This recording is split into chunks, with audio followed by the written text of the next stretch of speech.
There will be a motion on consideration of the fourth report on the examination of the financial statements of selected state corporations. A motion by the Chairperson, Public Investment Committee on Social Services, Administration and Agriculture.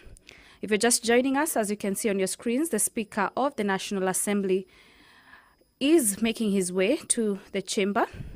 Allow me to hand you over for the afternoon sitting. Do enjoy your viewing. Nice afternoon. Mheshimiwa, tuombe. Ewe Mwenyezi Mungu ambaye kwa hekima na wema wako umetoa nyadhifa za viongozi na mabunge kwa ustawi wa jamii na utawala wa haki wa wanadamu, tukusihi utazame kwa neema nyingi sisi watumishi wako ambao umeridhika kutuita ili tutekeleze shughuli muhimu za jamhuri yetu. Tunakuomba uteremshie baraka zako sisi tuliokutanika hapa na utujalie tuyatende na kufikiria mambo yote yatakayofikishwa mbele yetu kwa njia ya haki na uaminifu, ili utukufu na sifa zako ziendelezwe na ili kustawisha amani, ufanisi na heri ya nchi yetu na wale ambao hawajasahau umezikabidhi mikononi mwetu. Amen.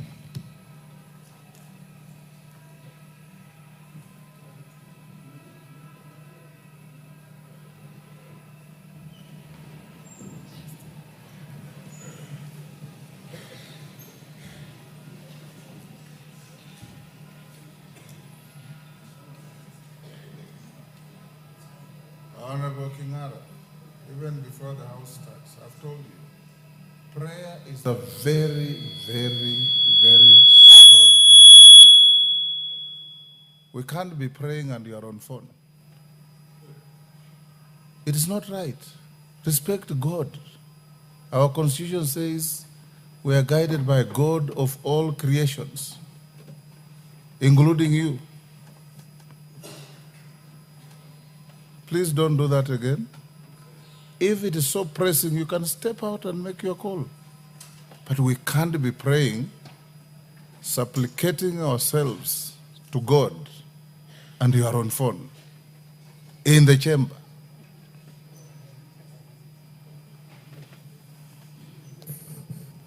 Sergeant, ring the quorum bell. Madam Deputy Speaker, you have to help me on this. This is unacceptable. We are all God-fearing, and let's respect it.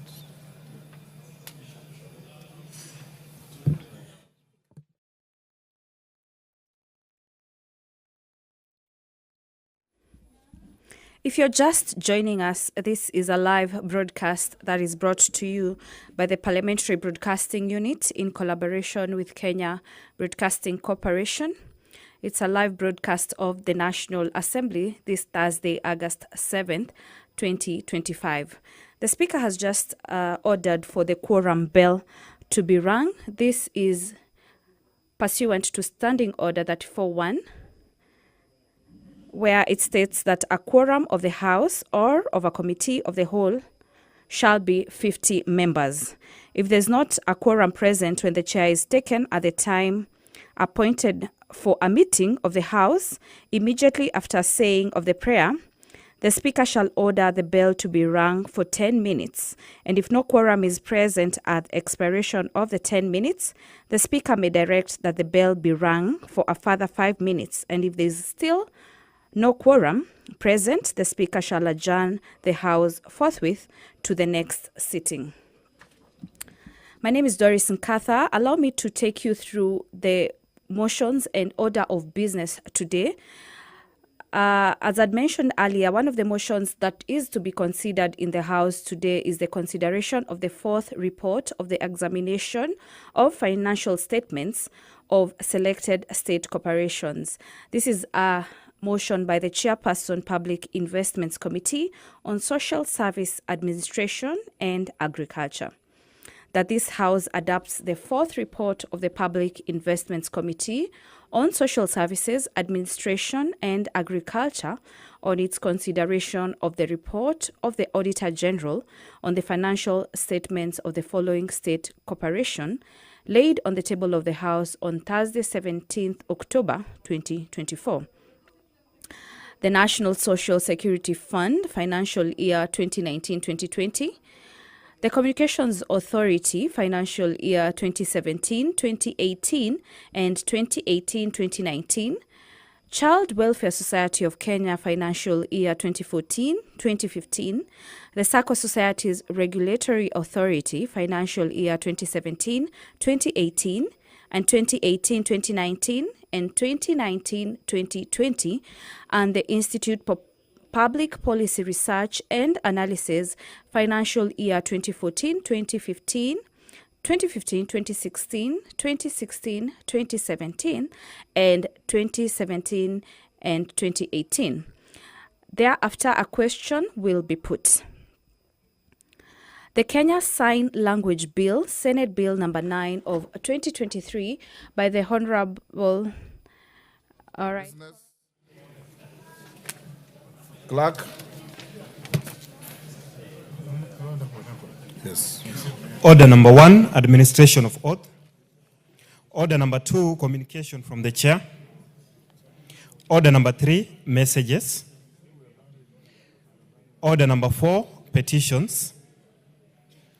Order number 5, papers.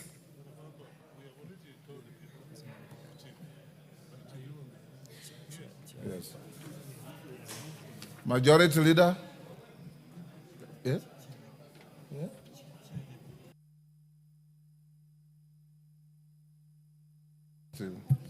Chair, Departmental Committee on Labor. Labor. Yeah.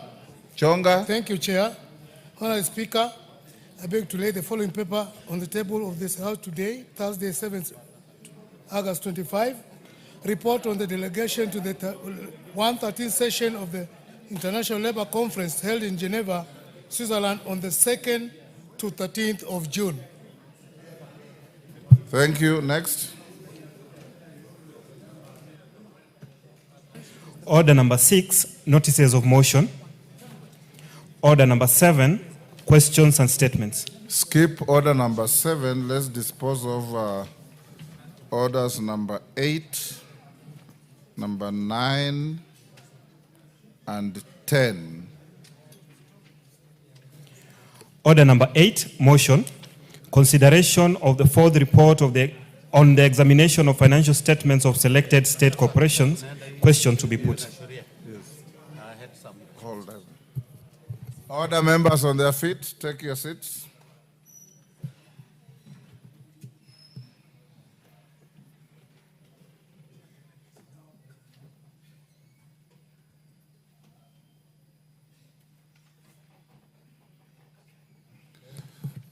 Thank you. Order, members, I'll now put the question at order number 8, which is that this House adopts the fourth report of the Public Investments Committee on Social Services, Administration and Agriculture on its consideration of the report of the Auditor General on the financial statements of the following state corporations laid on the table of the House on Thursday, 17th October 2024. A, National Social Security Fund, financial year 2019-2020. B, Communications Authority, financial year 2017-2018 and 2018-2019. C, Child Welfare Society of Kenya, financial year 2014-2015. D, Sacco Societies Regulatory Authority, financial years 2017-2018, 2018-2019 and 2019-2020. E, Kenya Institute for Public Policy Research and Analysis, financial year 2014-2015, 2015-2016, 2016-2017, and 2017-2020. As members of that opinion say aye. Aye. Will those of the contrary opinion say nay? The ayes have it. Next. Order number 9, the Kenyan Sign Language Bill, Senate Bill number 9 of 2023, second reading, question to be put. Members on their feet, take your seats. Take the nearest seat, honorable member. I'll now put the question at order number 9, which is that the Kenya Sign Language Bill, Senate Bill number 9 of 2023, be now read a second time. As many as of that opinion say aye. Will those of the contrary opinion say nay? The ayes have it. A bill for an act of parliament to give effect to Article 7(3)(b) of the Constitution on the promotion and development of the use of Kenyan Sign Language, to give effect to Article 54(1)(d), to provide for the inclusion of sign language in education curriculum, to provide for the use of sign language in legal proceedings and for connected purposes.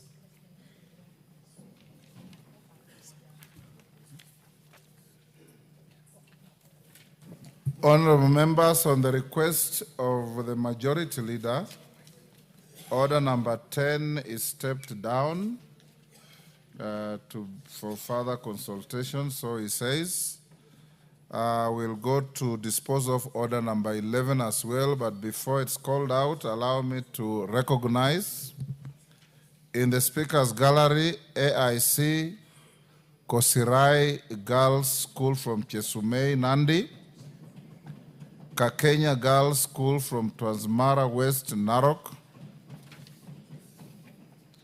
In the public gallery, St. Michael Kawalase School from Turkana Central, Turkana.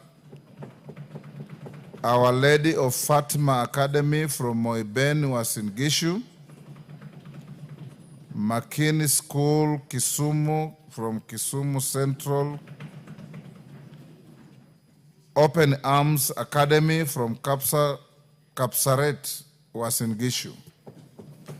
On my behalf and on behalf of the House, I welcome the students, their teachers, and those accompanying them to the House of Parliament. Thank you. Yes, mother. Give him the mic. Half a minute.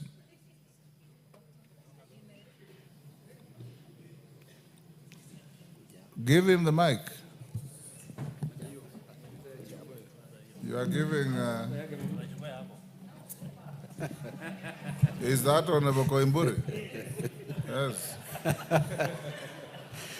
Thank you so much, Speaker. Yes. I want to thank you so much for the opportunity, because St. Michael Kawalase Primary School, it's a very rare opportunity for them to visit Parliament, Honorable Speaker. And I want to say that this could be the first one, maybe in a century or even in a decade. Honorable Speaker, I want to thank them for coming together with their teachers. This is where we have been able to speak about the River Kawalase protection, flood protection project that has never been able to work. And rest assured that we are on toes with government to see if that project can be able to work out. I want to thank you because I know you are hardworking pupils, and also disciplined. One of the schools that's doing well in the constituency or in the county. Keep it up, and we welcome you to be leaders just the same way we are doing. Thank you, Speaker. Thank you, Honorable Mother. Call out order number 11. Order number 11, motion, alteration of the calendar of the House. Osoro.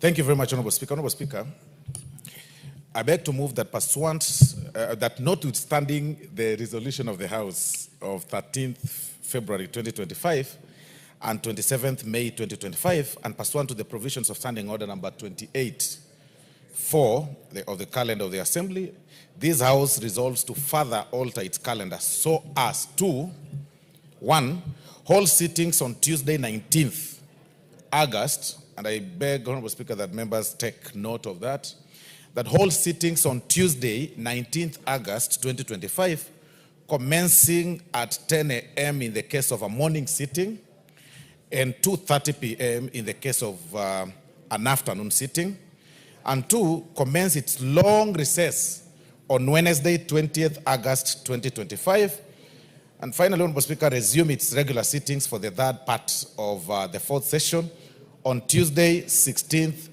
September 2025, as per the published calendar of the House. Honorable Speaker, the intention of this motion, Honorable Speaker, is to alter this House calendar and have a special, more or less a special, I'll call it special, Honorable Speaker, for lack of a better term, sitting on the Tuesday, just a single day, on 19th of August, 2025.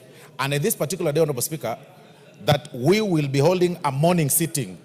Very unusual, Honorable Speaker, in this House that we hold morning sittings on Tuesdays. And that is why I implore members to be very, very keen that on 19th, we'll hold a morning sitting, and that is 10 a.m. in that very day, and 2:30 p.m., so that, Honorable Speaker, we dispense off the business for this session entirely, then break for recess on the following day, that of course will be 20th August, Honorable Speaker, and resume on 16th August, Honorable Speaker. Honorable Speaker, when you look at the calendar, as we moved in this House, Honorable Speaker, about, and that is, of course, 27th May 2025, we had proposed that we progressed for recess, Honorable Speaker, the coming week, Honorable Speaker, but we have serious business, Honorable Speaker, before this House to dispense of. And members are advised to be in the House on 19th. We dispense of that business on at 10 a.m., Honorable Speaker, and then be there at 2:30 afternoon, Honorable Speaker, and then proceed for recess on 20th, which is very, very important, Honorable Speaker. So I beg to move and request the most gracious Majority Whip, the Honorable Millie Mabona, to second. Honorable Millie. Thank you, Mr. Speaker. Mr. Speaker, I stand to second that motion and thank Honorable Osoro for ceding his position and allowing me to be the Majority Whip. I do not mind. Having said that, Mr. Speaker, I think this is a fairly straightforward matter. Many of us know that this was our scheduled time to go on the long recess. But Parliament has a lot of things going, and given that we are very committed to devolution, many of us are also going to be participating in the devolution conference. And because of that, Mr. Speaker, we want certain important issues that are before the House to appear when members are in the House.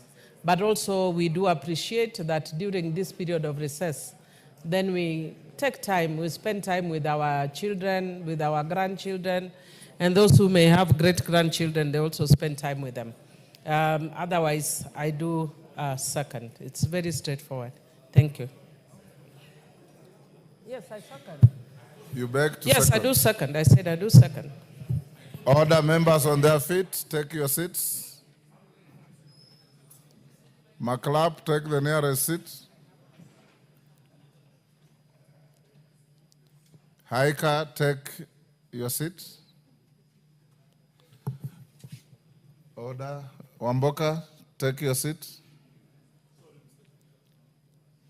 Honorable members, I'll now propose the question at order number 11, which is that notwithstanding the resolution of the House of 13th February 2025 and 27th May 2025, and pursuant to the provisions of Standing Order 28-4, calendar of the Assembly, this House resolves to further alter its calendar so as to 1. Hold sittings on Tuesday, 19th August 2025, commencing at 10 a.m. in the case of the morning sitting and 2:30 p.m. in the case of the afternoon sitting. 2. Commence its long recess on Wednesday, 20th August 2025. And 3. Resume its regular sittings for the third part of the fourth session on Tuesday, 16th September 2025, as per the published calendar of the House. I put the question. Yes. Honorable members, I'll now put the question, which is that notwithstanding the resolution of the House of 13th February 2025 and 27th May 2025, and pursuant to the provisions of Standing Order 28-4, calendar of the Assembly, this House resolves to further alter its calendar so as to 1. Hold sittings on Tuesday, 19th August 2025, commencing 10 a.m. in the case of a morning sitting and 2:30 p.m. in the case of an afternoon sitting. 2, commence its long recess on Wednesday, 20th August 2025, and 3, resume its regular sittings for the third part of the fourth session on Tuesday, 16th September 2025, as per the published calendar of the House. As members of that opinion say aye. Will those of the contrary opinion say nay? The ayes have it. Next. Now go back to order number 7. Order number 7, questions and statements.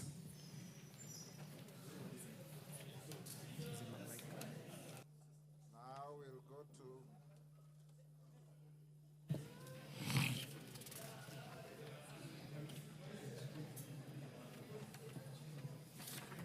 Majority Leader.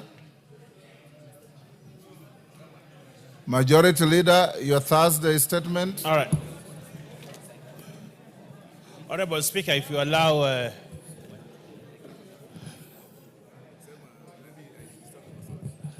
Honorable Speaker, the Honorable Osoro is holding a kamukunji that blocks. Thank you, Honorable Speaker. Honorable Speaker, pursuant to the provisions of Standing Order 44.2a, I rise to give the following statement on behalf of the House Business Committee, which met on Tuesday, 5th August 2025, to prioritize business for consideration during the week. Honorable Speaker, as members have noticed in the order paper, I intend to move a motion for alteration of the calendar of the House, for which we have already done, Honorable Speaker, to hold sittings on Tuesday, 19th August 2025, and commence the long recess on Wednesday, 20th August 2025. Honorable Speaker, I would like to inform members that are here and that are not here that we proceed on our short recess from the 20th of August 2025 because we have earmarked and we have approved in this House today that August 19th be a day, on Tuesday, August 19th be a day when we have a morning sitting to deliberate and finish some of the business that is pending, Honorable Speaker. And Honorable Speaker, this is for the information of members and also that they are aware. Honorable Speaker, I urge members to be present in the House on that day to prosecute various items of business concerning them. My Speaker, with regard to business scheduled for Tuesday next week, the House is expected to consider the Virtual Asset Service Providers Bill 2025 and the Election Offences Amendment number 2 Bill, Senate Bill number 28 of 2024 in the Committee of the Whole. Honorable Speaker, you remember we moved and debated this very important bill that emanates from the NATCO report, and it is important that we finalize it as we gear up for elections in 2027, Honorable Speaker, that we dispense of this very important bill. And therefore, that Tuesday, one of the items on the order paper is the elections offense bill that emanates from the Senate. Honorable Speaker, additionally, debate will be undertaken on the following motions, some of which are listed in the order paper today. Consideration of a nominee for appointment as a member of the Board of Central Bank of Kenya. 2, consideration of report on the examination of financial statements of selected state corporations. And 3, consideration of comprehensive economic partnership agreement between the Republic of Kenya and the United Arab Emirates. Honorable Speaker, these 3 motions, Honorable Speaker, are important that we dispense of before we embark on our recess. Honorable Speaker, in accordance with the provisions of Standing Order 42A, 5 and 6, I wish to convey that the Cabinet Secretary for Education and the Cabinet Secretary for Interior and National Administration are scheduled to appear before the House on the afternoon of Wednesday, 13th August 2025, to respond to the following questions by members. Honorable Speaker, you know, we were scheduled to see these 2 Cabinet Secretaries on Wednesday, that's yesterday. Yes, but we were unable to have them on that day. But Honorable Speaker, the Cabinet Secretary for Education will respond to the following questions. Question by private notice number 11 of 2025 by the member for Emuhaya, the Honorable Omboko Milemba, CBS MP, regarding funding for participation by public primary and secondary schools in co-curricular activities. Honorable Speaker, secondly, The Cabinet Secretary for Interior and National Administration, the Honorable Kipchumba Murkomen, will respond to the following questions. One, and I request members to be present on that day if you have a question that is listed, Honorable Speaker, yeah? On Wednesday, the 13th. The Cabinet Secretary for Interior and National Administration will respond to the following questions, Honorable Speaker. One, question by private notice number 8 of 2025 by the member for Molo, the Honorable CPA Kuria Kimani, CBS MP, regarding the state of security in the country. Two, question by private notice number 009 2025 by the member for Embakasi West, the Honorable Mark Mwenje MP, regarding circumstances that led to the death of Mr. Brian Luka Maina. Question by private notice number 010 2025 by the member for Githunguri, the Honorable Gadhoni Wamushomba HSMP, regarding report on the number of female bodies recovered from Kware dump site in Embakasi. 4, question by private notice number 12 of 2025 by the member for Gilgil, the Honorable Martha Wangare, CBS MP, regarding child sex trafficking in Maimahiu, Nakuru County.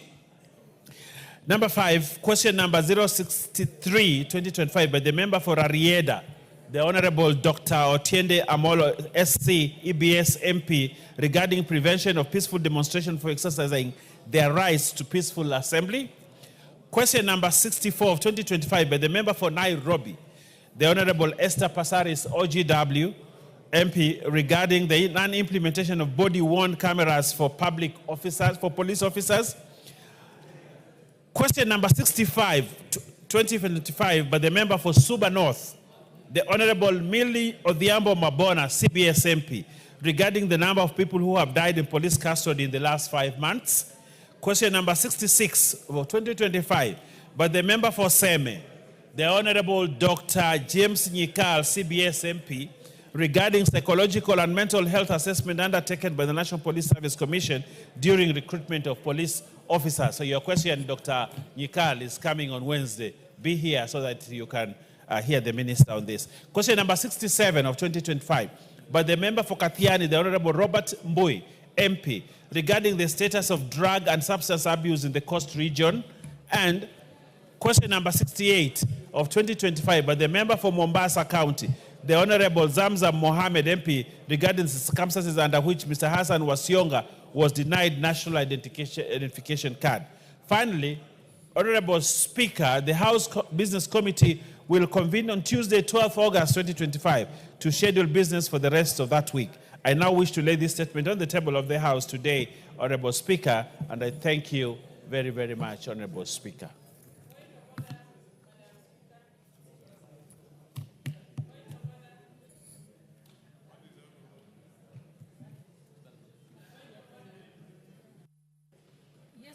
Millie Odhiambo, what's your point of order?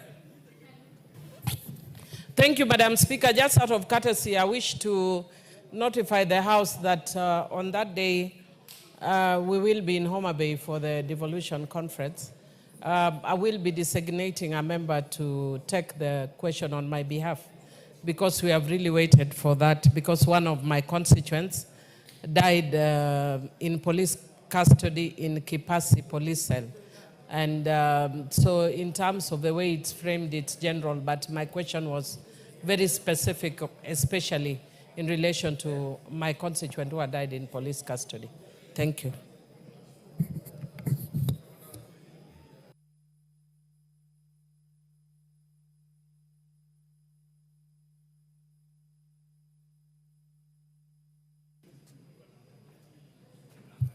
Okay. Next statement.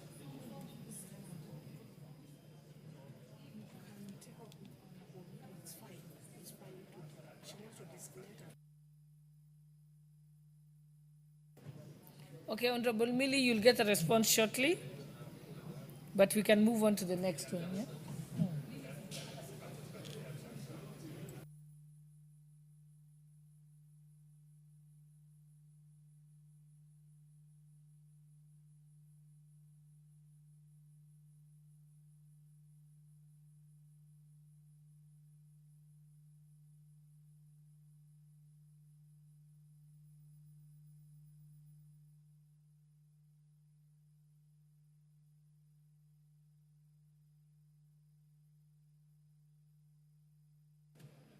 Okay, I was just confirming if it was Honorable Mwenje or Honorable Pontos.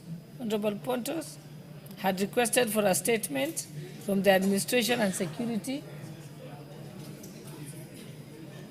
Honorable Tongoyo.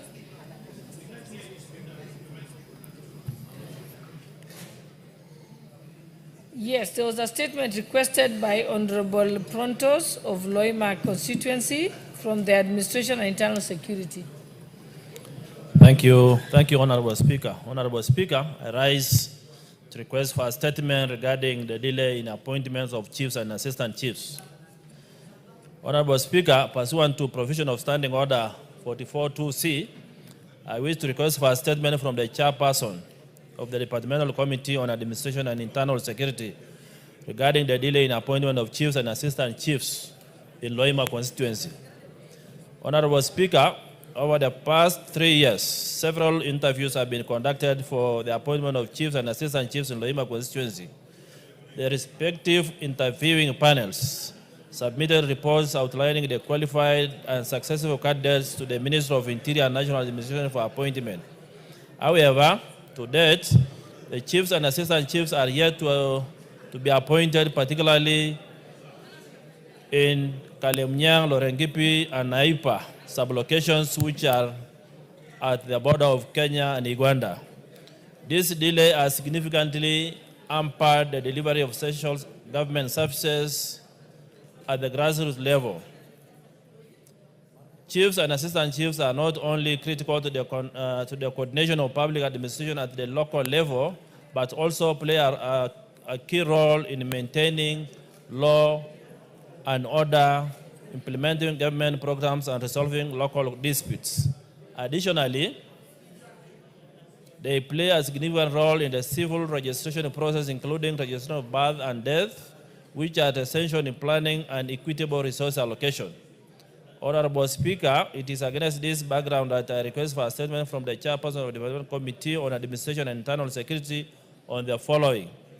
1, the reasons for the prolonged delay in the appointment of chiefs and assistant chiefs in Loima constituency despite the completion of the interviews. Number 2, measures the Ministry of Interior and National Administration is undertaking to ensure that constituents continue to access key government services that are administered by chiefs and assistant chiefs. Number 3, specific timelines within which the ministry intends to appoint chiefs and assistant chiefs in the constituency. Thank you, Honorable Speaker.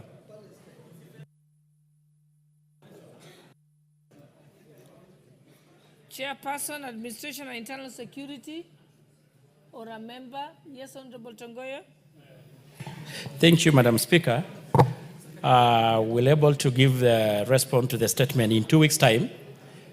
Nevertheless, Honorable Speaker, I want to, at the same time, to bring to your attention that the member is a high-ranking member in my committee, and he knows it very well. We had several meetings with the CS and the ministry regarding the same.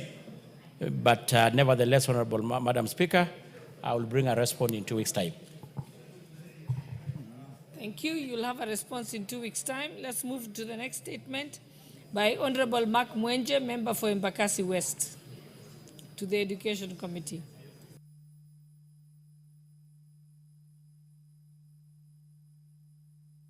Honorable Mark Mwenje is not here. So let's move to the next request for statement by Honorable Beatrice Elachi, member for Dragoti North. Honorable Elachi. Thank you, Madam Speaker. Madam Speaker, I stand pursuant to the provisions of Standing Order 44.2c. I wish to request for a statement from the Chairperson of Departmental Committee on Health regarding the contributions policy framework currently being implemented by the Social Health Authority, SHA, particularly with respect to the requirement for upfront annual contributions from participants in the informal sector. Honorable Speaker, the Social Health Authority, established under the Social Health Insurance Act 2023, is mandated to administer and restructured National Health Insurance Scheme through the Primary Healthcare Fund, the Social Health Insurance Fund, and the Emergency Chronic and Critical Illness Fund. These reforms are envisioned to enhance equity, sustainability, and universal access to healthcare in line with Article 43 of the Constitution. However, considerable public concern has risen regarding the directive requiring informal sector contributors to remit annual premiums in a lump sum as a condition for enrollment or continued access to healthcare services. This approach has been widely criticized as financially exclusionary, particularly for low-income and seasonally employed Kenyans who are unable to make such bulk payments. Honorable Speaker, the shift from the previous monthly contribution model under the NHIF to the annualized infixable payment structure threatens to erode public confidence in the SHA and risks disfranchising millions of Kenyans who fall outside the formal employment bracket. It is imperative that this House receives clarity on the policy rationale, legal foundation, and sustainability for this contribution framework. Honorable Speaker, it is against this background that I seek a statement from the Chairperson of Departmental Committee on Health on the following: the policy, justification, and legal basis for requiring annual lump sum contributions from informal sector contributors under SHA, whether there are plans to review or revise the current contribution structure to allow for monthly, quarterly, or otherwise flexible installments options in order to accommodate varying income realities among Kenyans, whether the Ministry of Health or SHA has conducted an impact assessment or affordability analysis to evaluate the implications of this policy on enrollment, compliance, and access to essential health services, mitigation measures that have been considered or are in place to cushion economically vulnerable populations during the transition from NHIF to SHA, and confirmation of whether the current contribution policy has been anchored in published regulations, and if so, whether the same may be amended through administrative or legislative intervention to ensure equity and accessibility. I thank you, Madam Speaker.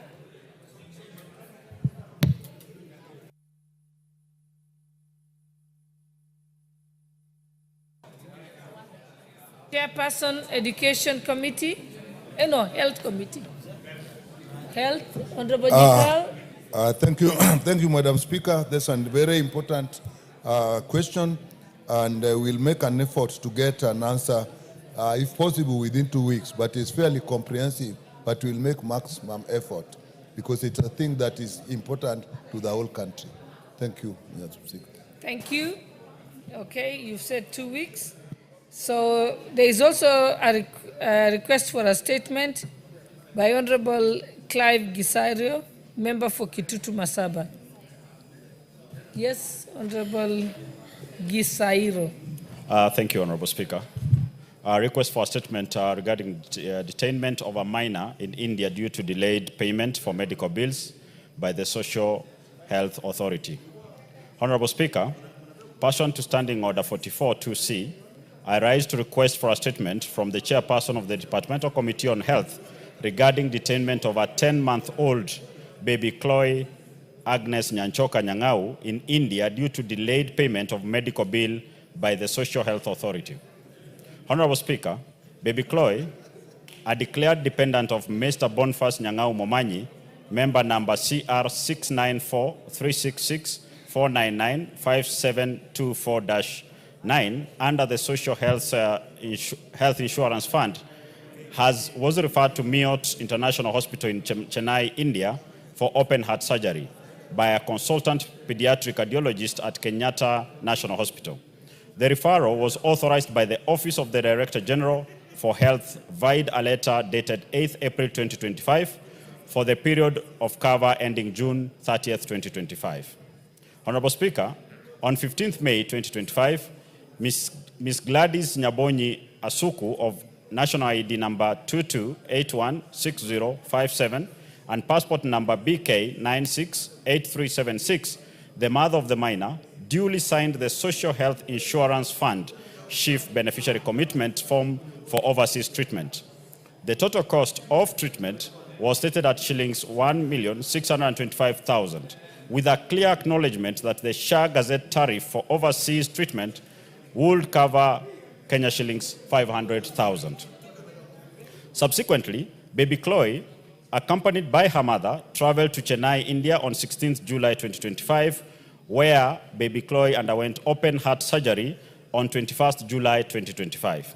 One moment, member for Kitutu Masaba. Sergeant at Arms, could I have the list of guests who are here? Because I can see the guests are arriving and leaving before I receive the list. You may proceed. Although she was scheduled to return to Nairobi on 5th August 2025, Miot International Hospital has withheld her release due to delayed payment of the outstanding Kenya shillings 500,000 by the Social Health Authority, subjecting the family to emotional distress and unforeseen financial hardship. Honorable Speaker, it is against this backdrop that I request for a statement from the chairperson of the Departmental Committee on Health on the following. 1. Reasons behind the delay by SHA in remitting the outstanding Kenya shillings 500,000 despite prior authorization and the signed beneficiary commitment and the expected timeline for the payment. 2. Internal mechanisms in place within SHA to guarantee timely disbursement of approved medical funds for overseas treatments, including measures employed to prevent detention of minors such as baby Chloe in foreign hospitals due to administrative lapses. And 3, legal recourse available for Kenyan patients detained abroad under similar circumstances and steps the Ministry of Health is undertaking to prevent such cases from recurring in the future. I thank you, Honorable Speaker. Member for who's the Health? Honorable Nyikal, Chairperson Health. Madam Speaker, this obviously is a very critical matter. The child being held all effort will be made so that we have an answer, a report by next week, if possible, at least regarding the release of the child, even if other policy matters are still to be looked at. Thank you, Madam Speaker. Thank you. Next, we have a request for a statement by Honorable Timothy Wanyonyi, member for Westlands Constituency. Thank you, Madam Speaker. Madam Speaker, I request for a statement. Honorable Faith Gitau, stop distracting the member for Westlands. Thank you, Madam Speaker. Madam Speaker, we're protecting you. I request for a statement regarding the right to persons to reasonable accommodation in the workplace for persons with disabilities. Honorable Speaker, pursuant to the provisions of Standing Order 442C, I rise to request for a statement from a chairperson of the Departmental Committee on Labor regarding the rights of reasonable accommodation in the workplace for persons living with disabilities.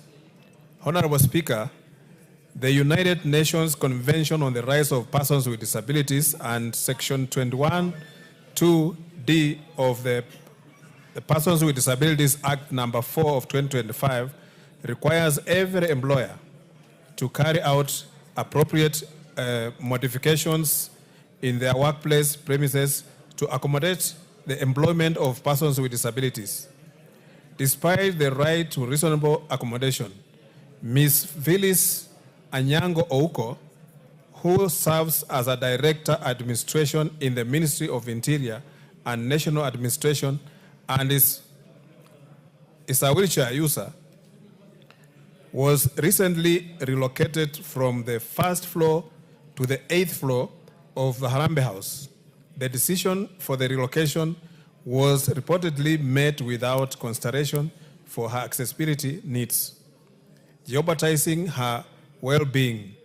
Consequently, Ms. Anyango has reportedly been sleeping in her current office space for 3 consecutive nights to prevent its demolition and secure her accessibility rights. Honorable Speaker, it is deeply concerning that a public officer living with disability is being subjected to such challenges in a clear violation of her right to reasonable accommodation. The Kenya Disability Parliamentary Association, KEDIPA, calls for urgent intervention by the relevant ministry and other state agencies. Honorable Speaker, it is against this background that I request for a statement from the chairperson of Departmental Committee on Labor on the following grounds. Number one, actions taken by the Ministry of Labor and Social Protection to investigate the matter and ensure that the matter is resolved while ensuring the protection of the right to reasonable accommodation for Ms. Phyllis Anyango Oko. Number two, measures put in place to ensure accessibility of the place of work for Ms. Phyllis Oko and other persons with disabilities in public service, and steps taken to address discrimination of persons with disabilities in the workplace, including promoting their inclusivity in decision-making processes in the workplace. I thank you, Honorable Speaker. Thank you, Chairperson for Labour Committee, or a member from that committee. Is there a member from Labour? Yes, Speaker. Honorable Donya. Yeah. In the next 2 weeks, Madam Speaker. Okay.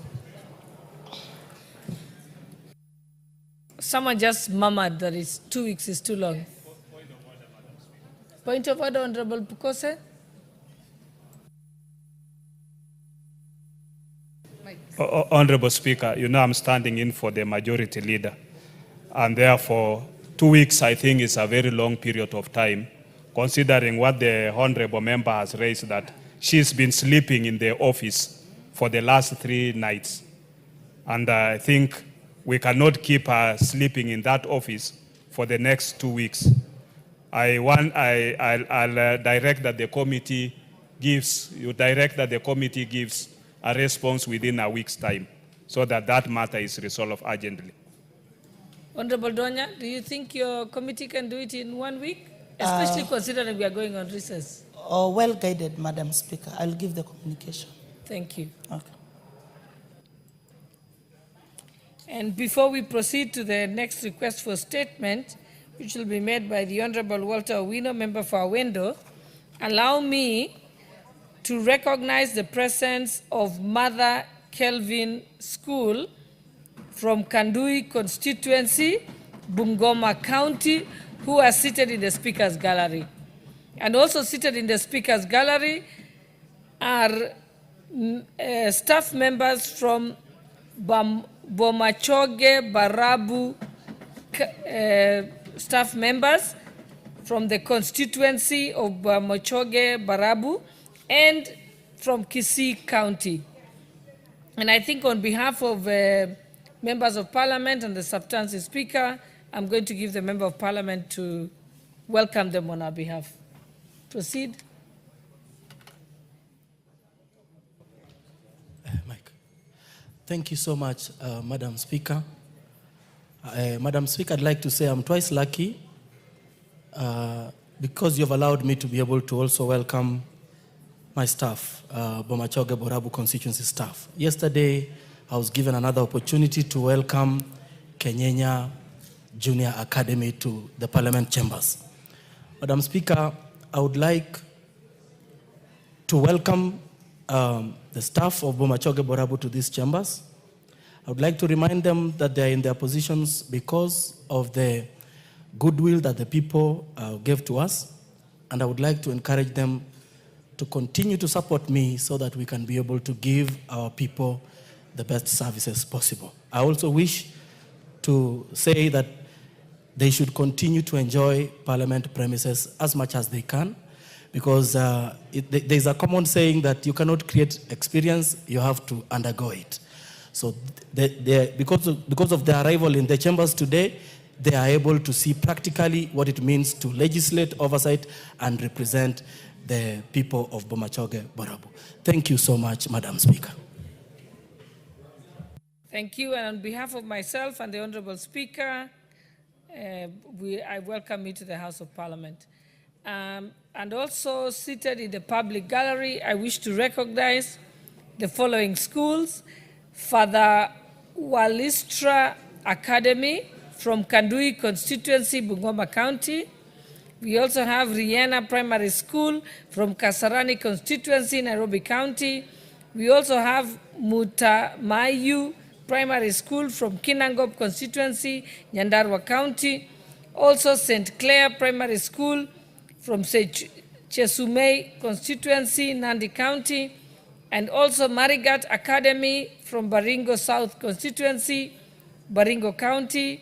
And also Mfaraji Primary School, Igembe North Constituency, Meru County. And Alomoreni Primary School, Narok West Constituency, Narok County. And on behalf of the substantive Speaker, myself and the members of the National Assembly, I will ask Honorable Taitum to welcome all our guests on our behalf. Thank you, Madam Speaker, for this opportunity. They allow me to welcome all the schools present in the chambers, both the public and the Speaker's gallery.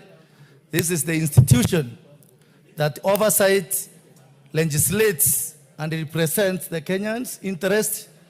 I would like to ask the students who have come here, this noble opportunity should serve as an inspiration towards and working for the betterment of yourselves, so that in the future, some of you will get an opportunity to represent Kenyans in this very, very noble institution called the Parliament.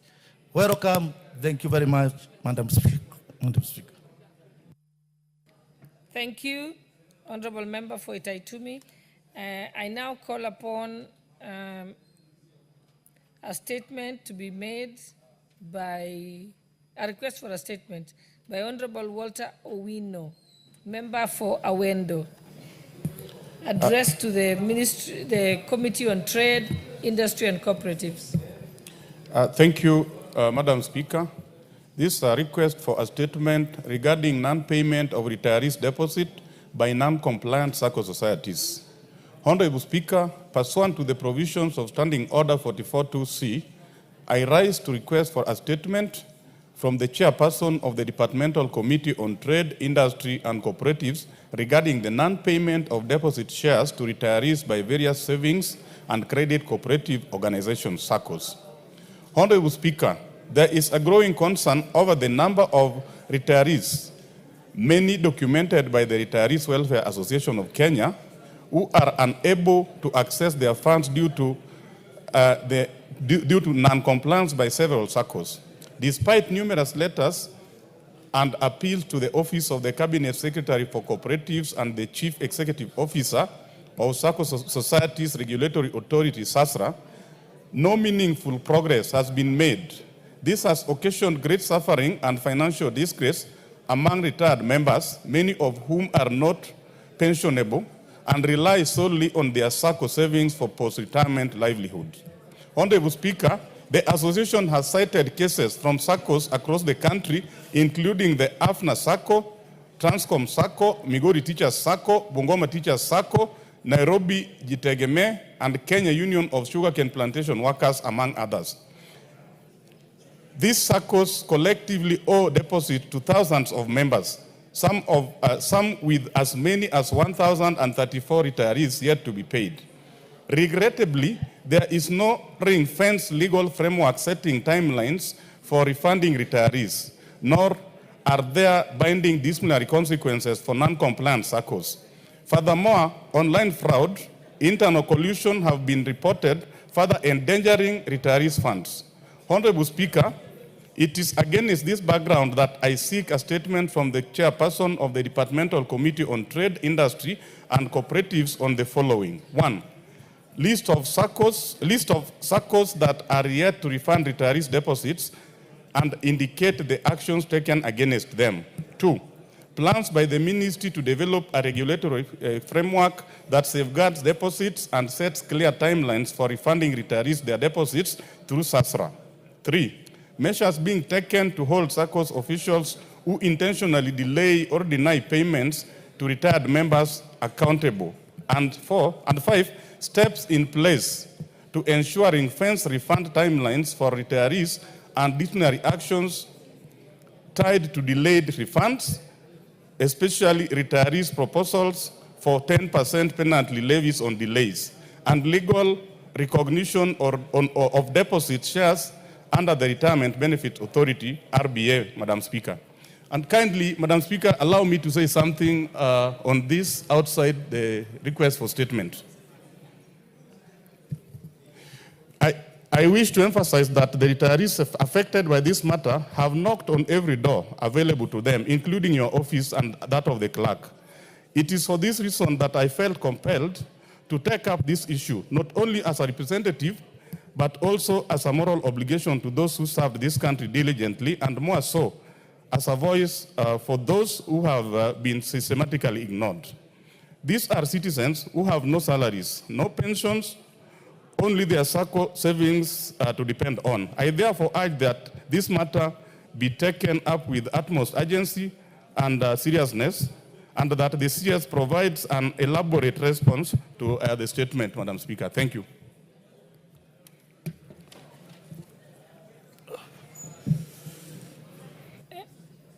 Who's representing the member for the chairperson for Trade, Industry and Cooperatives?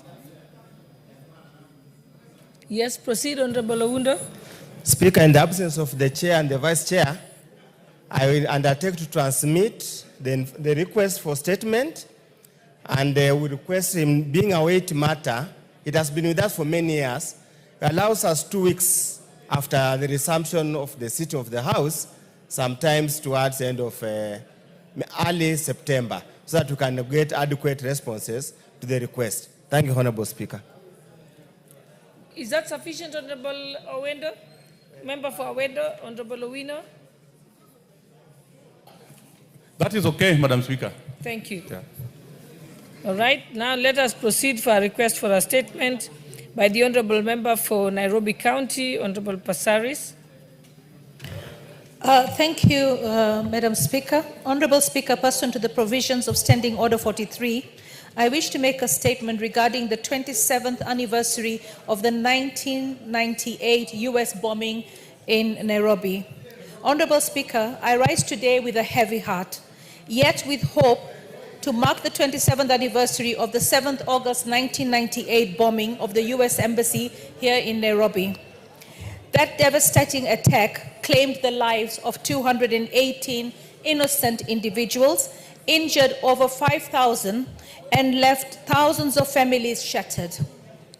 While the world moved on, the survivors are still living with the consequences, many in silence, many in suffering.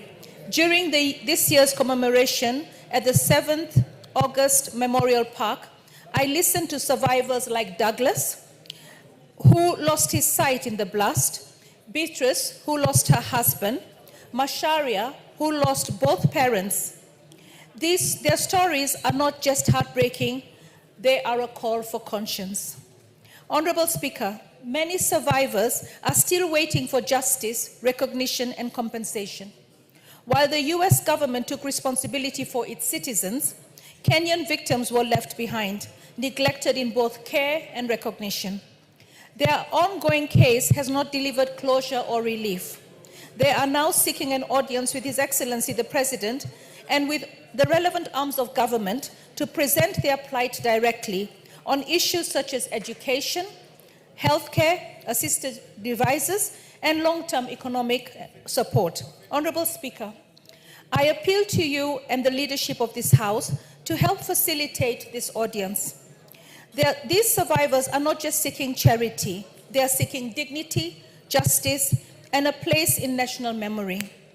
Through GAF, I supported the association with a financial contribution.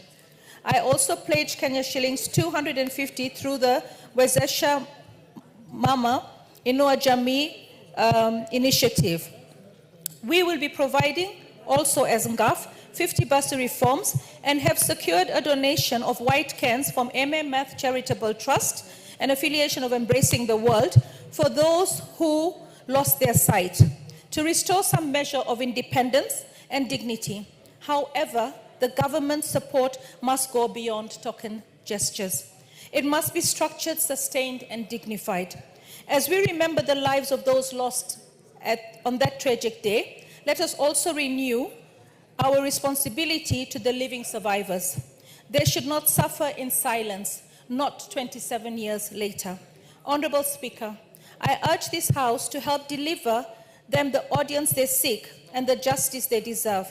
I thank you, Honorable Speaker.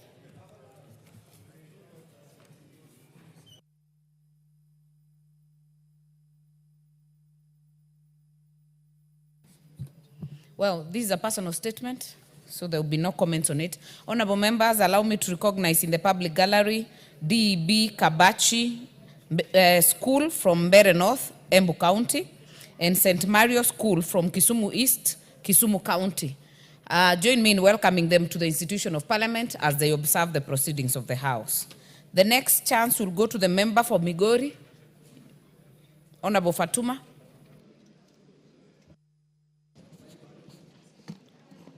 Thank you, Madam Speaker. Honorable Speaker, pursuant to the provision of the Standing Order 44-2C, I rise to request for a statement from the chairperson of the Departmental Committee on Administration and Internal Security regarding the murder of Mr. Michael Odhiambo Omamba of ID 32269118. Honorable Speaker, on the morning of 23rd July 2025, Mr. Michael Odhiambo Omamba, a resident of Uriri Sub-County in Migori County, was found dead under unclear circumstances, barely 50 meters from his residence in Migori Town. A preliminary view of his body showed that he had suffered a fatal stab wound to the chest. It is reported that some items which were recovered at the scene, including a wallet, a mobile phone believed to be his personal belongings, were untouched, pointing at a likelihood that his killing was premeditated and not as a consequence of an act of violent robbery. Honorable Speaker, it is claimed that on the night prior to his killing, Mr. Michael Odhiambo was seen at a local social joint in the company of several people, including a mutual acquaintance. The incident was reported at Migori Police Station under OB number 1007-2025, but investigations are yet to yield a tangible outcome. The killing of Mr. Michael Odhiambo Omamba has not only devastated his family, but also caused anxiety among the residents of Migori County, who are concerned about the state of public safety and the effectiveness of the security apparatus in protecting lives of citizens. Honorable Speaker, it is against this background that I request for a statement from the chairpersons of Departmental Committee on Administration and Internal Security on the following. 1, a report on the circumstances surrounding the death of Mr. Michael Odhiambo Omamba, whose body was found dumped along the road in Migori Town on 23rd July 2025. 2, the steps being taken by the Directorate of Criminal Investigation to ensure a swift and thorough investigation of the murder of Mr. Michael Odhiambo Omamba. 3, the progress made in ensuring that the culprits of the murder of Mr. Michael Odhiambo Omamba are apprehended and held accountable so as to serve justice to the family of the deceased. 4, a report on the identity and whereabouts of the individuals, including a mutual acquaintance who was claimed to have been last seen with the deceased on the fatal night before his murder, and whether they are linked to the murder. And 5, the plans by the ministry to strengthen security measures in Migori Town and other vulnerable regions of Migori County in order to guarantee safety of the citizen. I thank you, Honorable Speaker. Honorable Tong, Committee. How long? Madam Speaker, considering that the House could be going on recess next week, allow me to, I know it's a bit urgent, but allow me maybe first week on resumption from recess, but if I can get the response early, I can send to the member. Honorable Fatuma. Thank you, Madam Speaker. We will wait for the response. Then it is so directed. We will then go. What is out of order? Thank you, Madam Speaker. As the rest wait for the responses to the statements, I also have pending responses from Honorable the Chair Honorable Agriculture. Donya, we will prosecute the responses as they are first. If you have pending, hold your horses. I'll give you after. Let us go to the Chair Defense. Honorable Bashir. Thank you, Honorable Speaker. Honorable Speaker, before I do the response, I just wanted to bring to the attention of this House a very disturbing and crucial matter that has come to our attention. Honorable Speaker, we have come to learn of certain statements of press made by the former Deputy President concerning matters, especially in Mandera, where he has imputed improper motives on the great people of Mandera during the visit of His Excellency the President to that county, where he said that the President, during his visit at night, met with members of Al-Shabaab together with the leadership of that county. Honorable Bashir, what statement are you responding to? You're making another statement. No, I'm trying to bring to attention a very weighty matter, which also touches on defense. Honorable Speaker, the statement by the DP that You can't ambush me.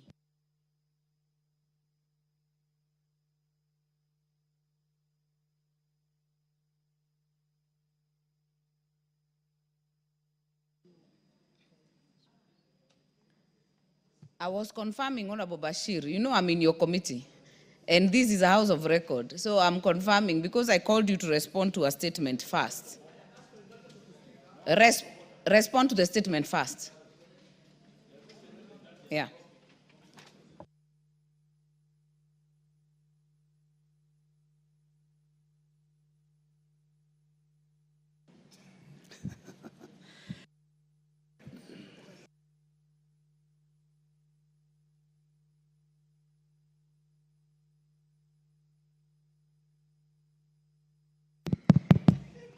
Thank you, Honorable Speaker.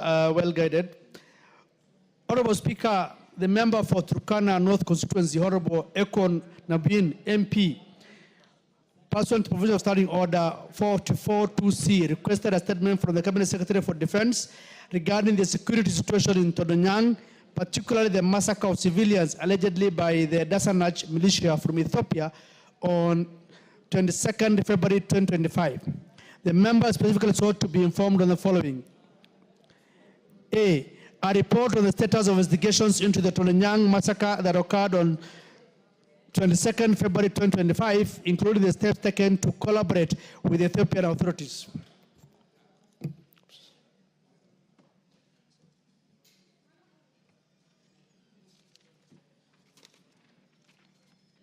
B, the measures being put in place to address security breaches at the Kenya border along Lake Turkana and confirmation on whether the security forces have been deployed to ensure protection of these Kenyans at the border. C, the steps taken by the Ministry of Defense through the Kenya Defense Forces to protect fishermen along Lake Turkana during their fishing expeditions. And D, the measures put in place to ensure that the families of the victims are compensated and an indication of when they will receive their compensation. The committee engaged the Minister of Defense on the matters raised by the Honorable Nawin. I therefore wish to respond as follows. Honorable Speaker, on the status of investigation to the Todonyang massacre, the Minister of Defense has clarified that the Kenya Defense Forces was not directly involved in the investigation process. The Kenya Defense Forces, however, remained on standby to provide security assistance if required. Investigation into such incidents fall under the jurisdiction of the National Police Service, under the Ministry of Interior and National Administration. There is, however, acknowledgement of the transboundary nature of the incident. Nevertheless, the Ministry has not reported any joint investigations or formal collaboration with the Ethiopian authorities so far. Regarding the security breaches along the Kenya-Ethiopia border near Lake Turkana, the Ministry reports that the Kenya Defence Force personnel have been deployed to various areas in Turkana County, including Lokchogio, Nadapal, Kainuk, Napaitom, and Kokenye. These deployments are conducted within a multi-agency framework in support of the National Police Service under Gazette Notice number 1900 of 13 February 2023. Patrols and surveillance operations are ongoing to stabilize the region and deter cross-border attacks. Further, the Ministry has indicated that plans are underway to establish a permanent detachment in Liwan area on military land allocated by the Turkana County government, which will bolster long-term security infrastructure. Concerning the protection of fishermen in Lake Turkana, the Ministry of Defense stated that while the Kenya Defense Force deployment has been enhanced in Turkana, the specific mandate of securing fishermen and inland waterways rests with the security agencies under the Ministry of Interior and National Administration.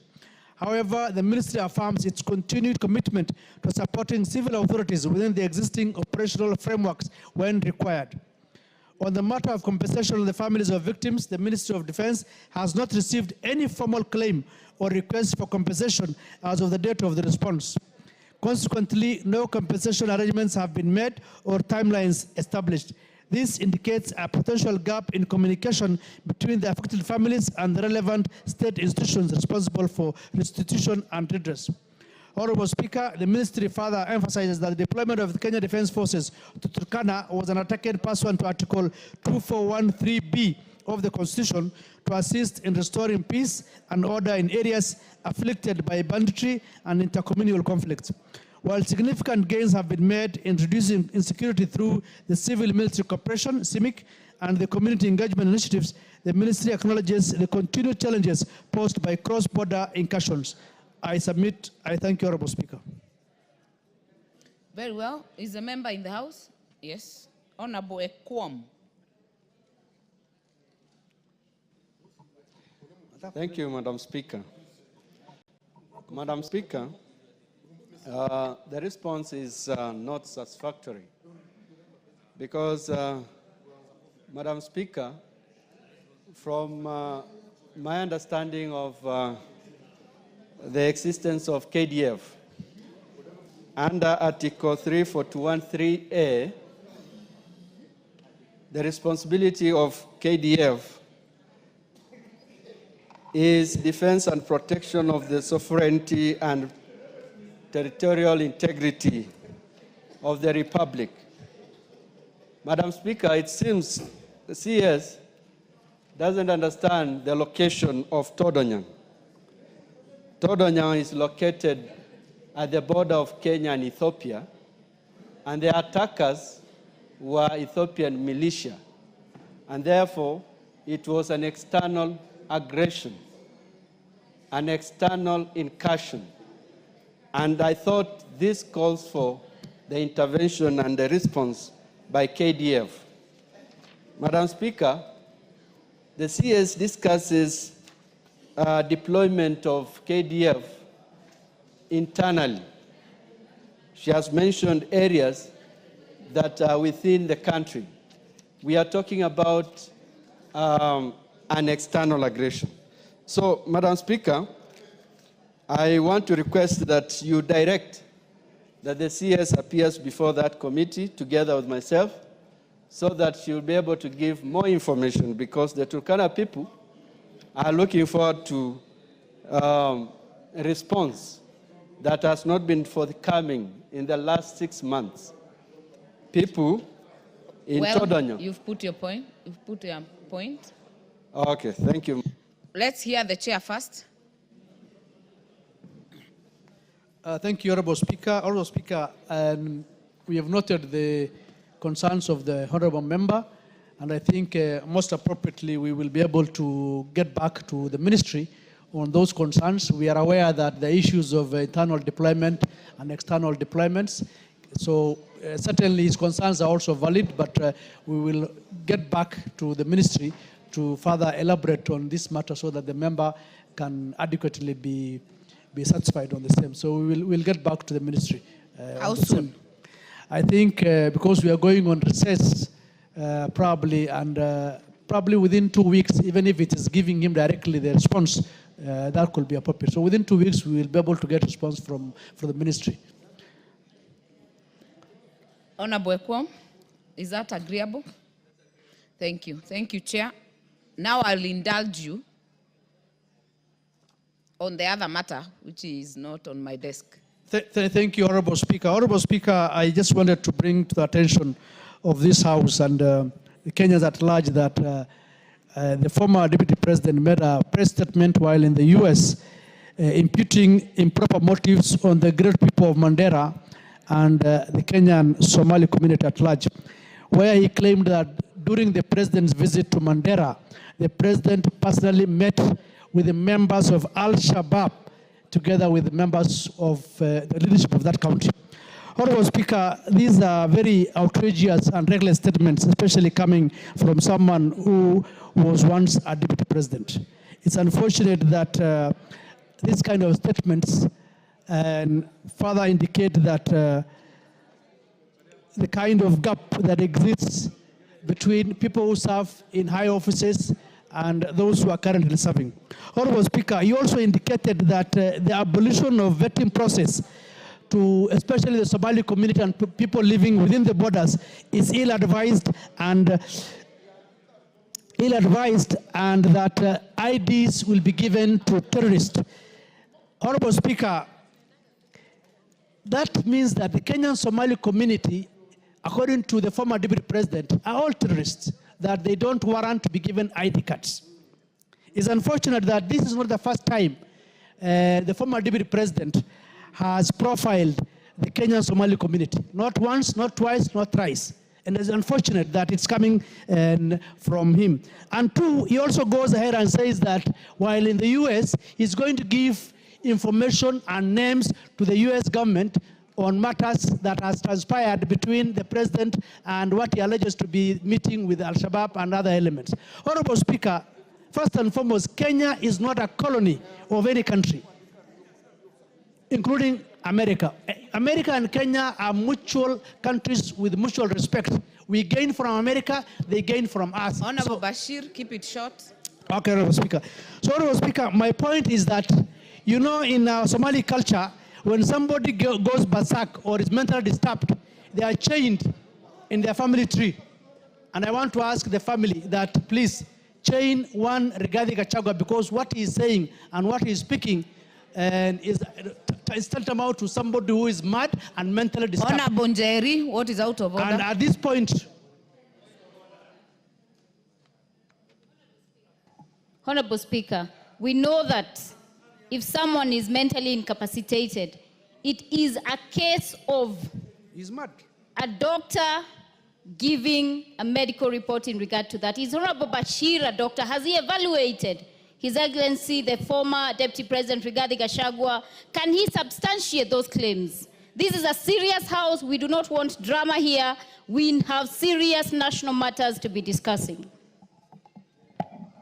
Honorable Speaker, you know, the way he behaves, the way he acts, just shows that he's mentally disturbed and deranged. Because those words he spoke in America cannot be spoken by somebody who is mentally okay. Honorable Bashir, I want to put this to a close. Personally, I have not listened to those sentiments, so I have no comment on the same.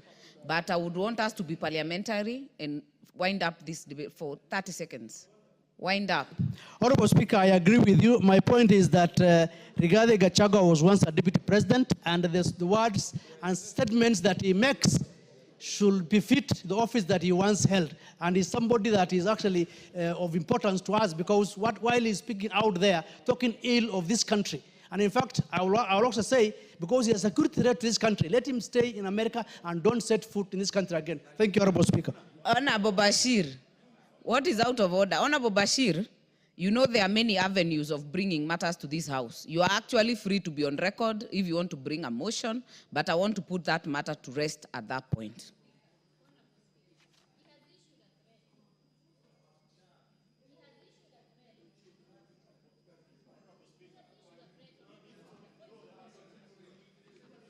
Honorable Clive, what is out of order?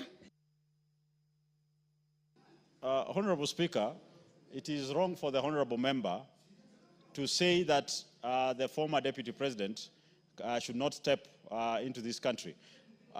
He needs to withdraw that statement because he doesn't have such powers and it's inciting in nature. There is no difference from the same person he's trying to accuse if he takes that path.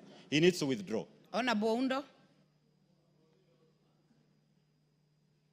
Speaker, I'm always get baffled when we keep on wasting valuable parliamentary time talking about somebody who does not sit here in parliament, and somebody we were told that within 2 weeks after impeachment, he will be an entity, he will be inconsequential, he will not even be able to move. I wonder what's the obsession? What is the panic? What is the bile? Just ignore him and move on. If you think you've vanquished him politically, I can't understand it. We have more pressing issues in this country, Honorable Speaker. Honorable members, you have made your point, Honorable Undo. I would want us to make progress. I have guided Honorable Bashir. In case you want this matter to be discussed as a motion, you know there are avenues that you can do that as a motion. But I also agree with Honorable Clive that you cannot issue threats of stepping on this soil for any citizen. So, Honorable Bashir, you had done very well, but the last statement you will withdraw.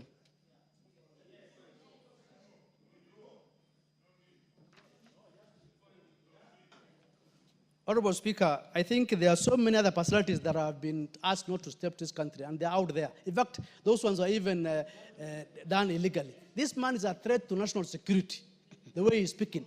Talking about a president meeting with Al-Shabaab. Do not debate, Honorable Bashir. Yes. Do not debate. So I don't think I did not ask for substantiation.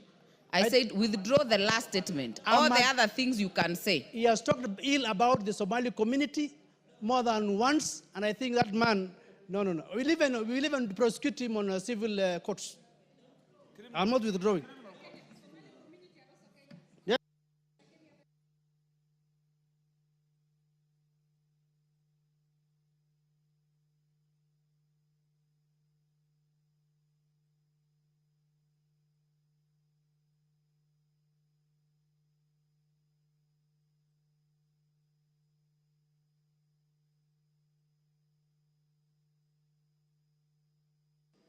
Honorable Bashir,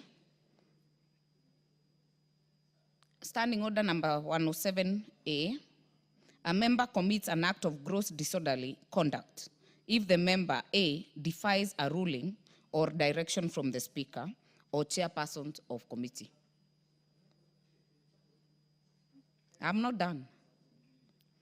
So I have requested you to withdraw that statement, and you have defied that ruling.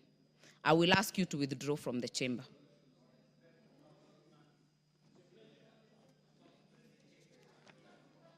Order members, let us make progress. The chair of Energy Committee. Chair of Energy Committee. That matter is dispensed off with. Chair of Energy Committee. Are you the one who is the chair? No, I'm a member, but delivering the response on behalf of the chair. You have the statement? Yes. Okay. Kindly make your statement as requested by Honorable Naisula, who is in the House. Thank you, Honorable Chair, the Speaker. Honorable Speaker, allow me to deliver the response by Cabinet Secretary, Minister of Energy and Petroleum, on the questions raised by the Honorable Member for Samburu West regarding persistent power outage in Samburu West constituency. On question 1, the immediate and underlying causes of persistent power outages currently being experienced in Maralal Town and other parts of Samburu West constituency.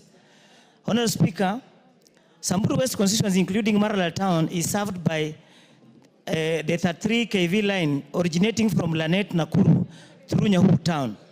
Maralal Town is at the terminal end of this line, spanning over 200 kilometers from Lanet 132 over 33 kV substation. Along the way, it serves part of Nakuru, Nyandarua, Baringo, and Laikipia counties. By being at the terminal end and with no alternative supply, any fault occurring on the line or routine maintenance on any section of the line affects Maralal town. Essentially, this 33 kV distribution line is among the longest ones in the country and is performing a transmission function. The line is maintained by respective county teams, with each county handling well-defined areas. Samburu team maintains this line from the boundary with Laikipia County up to Maralal 33/11 kV substation. During the April rains, a pole fell near Rumuruti town and in an area where the section of the line was inaccessible due to mud. As a result, there was prolonged power outage in the area. However, the issue has been resolved and continuous supply of power to the larger Samburu county restored. On this question number 2, reason for lack of formal communication or advance notification to residents and business of interruption of power supply as required by law under the Energy Act. Honorable Speaker, KPLC has maintained an open communication structure with all its customers in every part of the country. In Samburu County, in case of a breakdown on the main line or a planned maintenance program, KPLC county leadership relays the information to the local radio station, that is Serian FM, for broadcasting to the local community. This is over and above the normal newspaper notices for planned maintenance programs. On the third question, measures that the ministry has put in place to urgently resolve this outage and ensure consistent and reliable power supply to Samburu West constituency moving forward. Honorable Speaker, to improve on supply reliability to Samburu West constituency, the following urgent measures have been put in place by the ministry. Thorough inspection of the entire 33 kV line from Lanet to Maralal town and the 11 kV line and transformers emanating from Maralal 3311 kV substation. 2, vegetation management of all the lines to keep trees off the power lines. 3, replacement of rotten wooden poles with concrete poles to prevent breakdowns. 4, repair of automatic voltage regulations along the 33 kV line to improve the outage at the Samburu. 4th question, alternative or strategic partnerships being explored by the ministry to provide Maralal and the entire Samburu West constituency with supplementary or backup power sources to mitigate the effect of power outages in the future.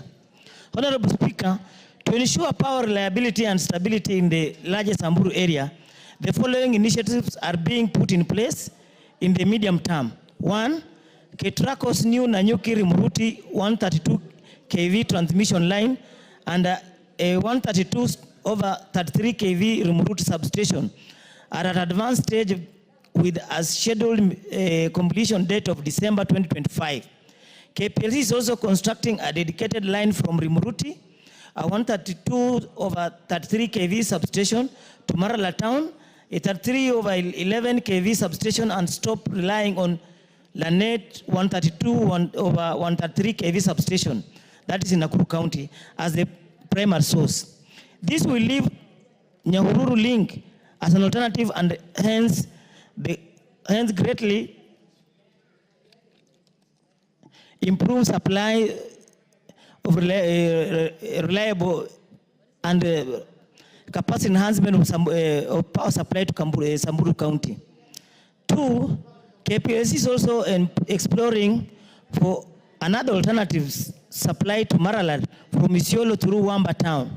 There is a distribution line gap of around 23 kilometers that, if done, will link with the existing 33 kV line at Kisima Center. Route survey for the line has been completed and the designs are ongoing. KPLC is continuously undertaking transmission and distribution network refurbishment and vegetation management to improve grid reliance in all parts of the country. On the final question, plans, if any, by the ministry to compensate affected residents and business for the losses occasioned by the perennial power outage. Honorable Speaker, the Ministry remains committed to delivering quality, reliable, and cost-effective electricity to the people of Samburu West constituency and Kenyans at large. The Ministry regrets the inconvenience caused by the outage, which has since been addressed significantly to the root cause. The current power challenges within the energy sector are largely attributed to low investment in generation and transmission in the last few years. Therefore, Kenya Power and Lighting Company does not have a compensation criteria for power outage in the, outages in the country. That's the response, the Honorable Speaker. Very well. Before I give the Honorable Naisula, allow me to recognize in the public gallery Nyali School from Nyali Constituency, Mombasa County. Join me in welcoming them to the to Parliament. Honorable Naisula. Yes, I also take note. I am not able to see the public gallery, but if they are not in the house, they are on record. It's also good to just recognize them. So, Chair, Madam Speaker, thank you very much for this opportunity. I want to first say that I do not agree 1 second, 1 bit with that statement read by the chairperson on behalf of the chairperson of Energy Committee. I will raise the substantive issues as to why, but also the issues of CSAs or PSAs, CSAs responding to us without getting facts from the ground through their committees will not be acceptable in this House, Madam Speaker. And why do I say this? The question that has been said that this matter has been resolved, I want to put it to the Chair of Energy that as we speak right now, there is no electricity in Samburu West. It has not been there last week, Tuesday, the entire day, entire night. It was not there on Sunday, just this past Sunday. And so, flowery languages here to tell us what is happening on where we come from. Us members who sit here represent those constituencies. We are the ones who know what is happening in our constituencies. And so writing beautiful statements here to say that the matter has been resolved, I will not accept it, Madam Speaker. I'm actually happy this statement was not answered before, so that it is answered on real time when we have no electricity in Samburu West constituency. The second issue, Madam Speaker, you have heard that this is a long line. But what happens to the north and the northeasterns and the periphery? We are always the last ones. The statement said it is from Lanet, Nakuru County, but Samburu is the last. And that is why we face the same problem. I want to ask, does Nakuru County not have electricity right now? Because it serves the same line. I want to know why, because I have done my survey. We share the same line, but the other counties, Nyandarua, Nakuru, will have electricity, but Samburu West constituency will not have electricity. So I also to put it to you this way on the third answer about the long-term plans. The Rumuruti substation has been built, it's been being built. It is there. I don't know why it's not been commissioned for the last 15 years. I want to again put it to you that there are parts of this country which are not taken seriously and they are not valued. Why should we even have a substation in Laikipia County, in Rumuruti? We need a substation in Samburu County, because my colleague from Samburu East, the one you're talking about, the electricity from Wamba, the other option is to bring it from Samburu East. He told me Samburu East is again now facing the same challenge we are facing in Samburu West. I want to conclude, Madam Speaker, by saying we have children who are in incubators. We have business people who are running businesses in Maralal. We have students who study using electricity. So if someone thinks Samburus only use manyatas and small tin lamps, we want electricity just like every other Kenyan. Thank you, Madam Speaker. Honorable Sane.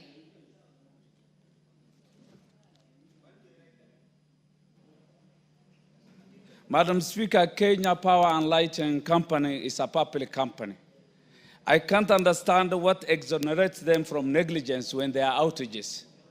From the statement read by the committee, it's like KPLC is not responsible for anything they do occasioned by outages resulting from their negligence. Why should that happen? People of Samburu deserve the right for compensation if there is any negligence on the part of KPLC. Why should such a statement come from such a company? Honorable Oundo.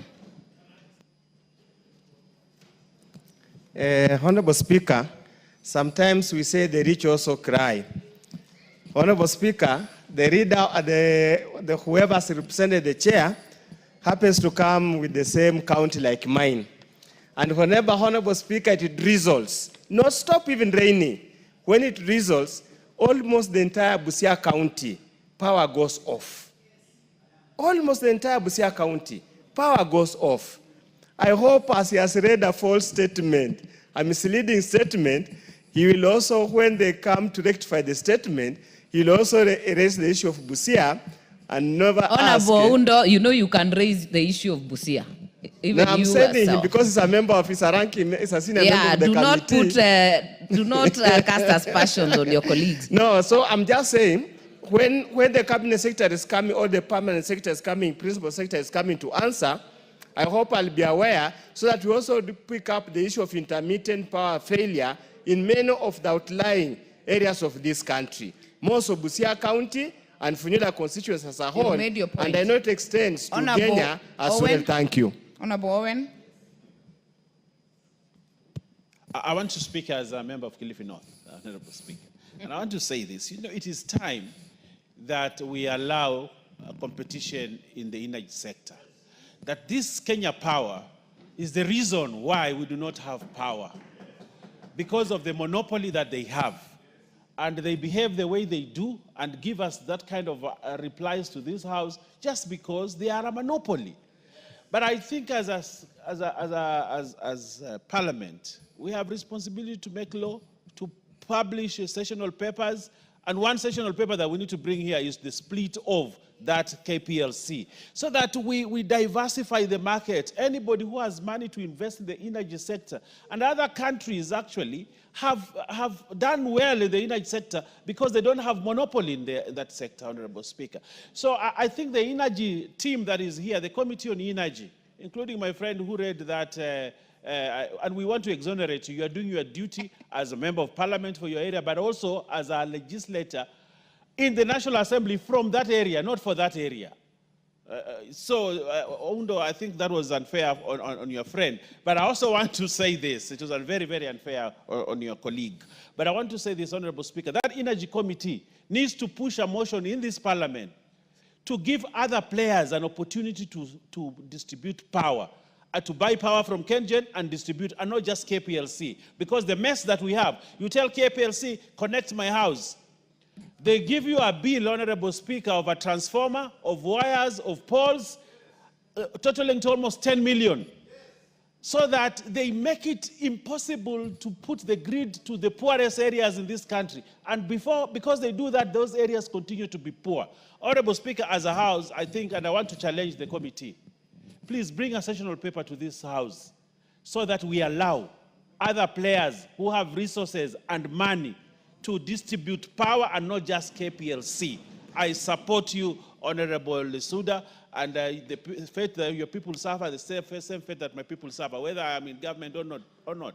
But I say, put electricity in this village. Thank you. Wait a minute, the reason I've given many joyriders is also because you also speak for Gilgil, which has the same problem. Yes. So I want to speak for Gilgil, Honorable Speaker. We must split. We must monopolize KPLC. I think Honorable Owen has actually concluded it. Energy Committee, this statement is not up to standard. Can you commit to do better than you have done? Specifically on Maralal, before you bring the global issue. Thank you, Honorable Speaker. I actually undertake to go back to my committee and discuss this matter further. But Honorable Speaker, allow me to add this. I have one member who is present. this issue of power and the way Honorable Undo has pointed out, I also come from Busia County. We are equally affected. And the issue that the Honorable Insula raised is the issue of the substation that the ministry is saying that they are constructing, and the Honorable Insula is saying the construction is endless. Honorable Speaker, perhaps I may urge this House, because if we can allocate more resources to this particular energy ministry so that we can have more substation, because this is an issue as a committee we had with the minister, and the only response they had was that they don't have resources to build enough substation in the country. On the issue of liberalization of Kenya Power, I support the sentiment by the Deputy Majority Leader. That one is a debate that we are having in the committee, and very soon we'll bring something to the floor of the House so that we can open up the energy sector. On the issue that was raised by Honorable Senei, I think, let me clarify, on the issue of compensation on the constant outages.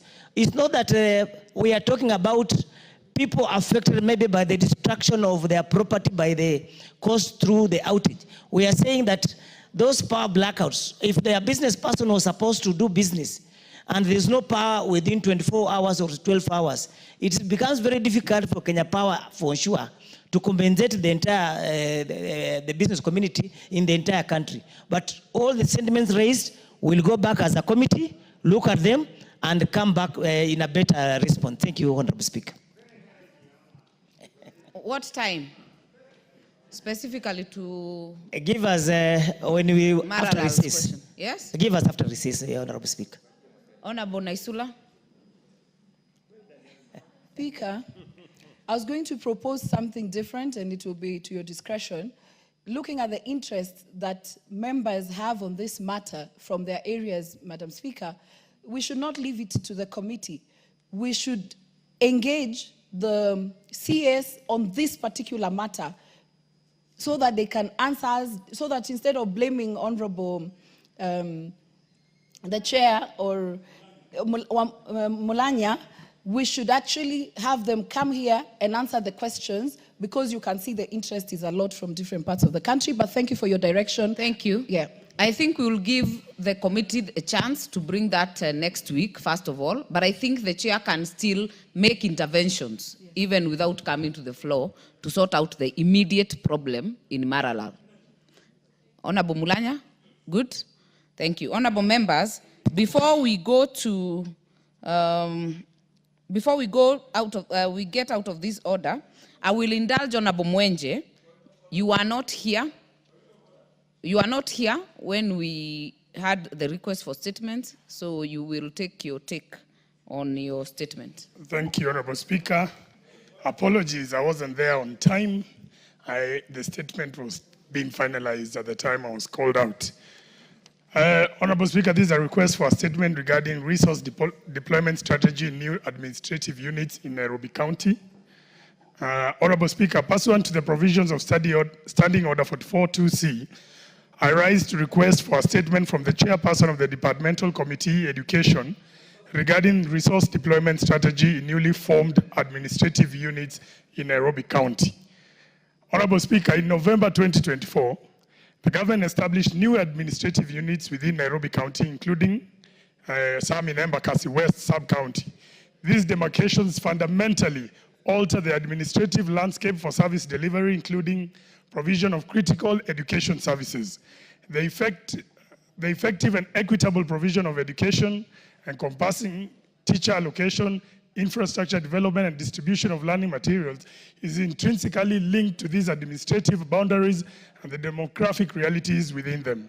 Failure to create an effective deployment strategy may lead to uneven distribution of educational resources, potential strain on existing facilities in some areas, and inadequate service provision in others, ultimately impacting the quality of education for our children in Nairobi.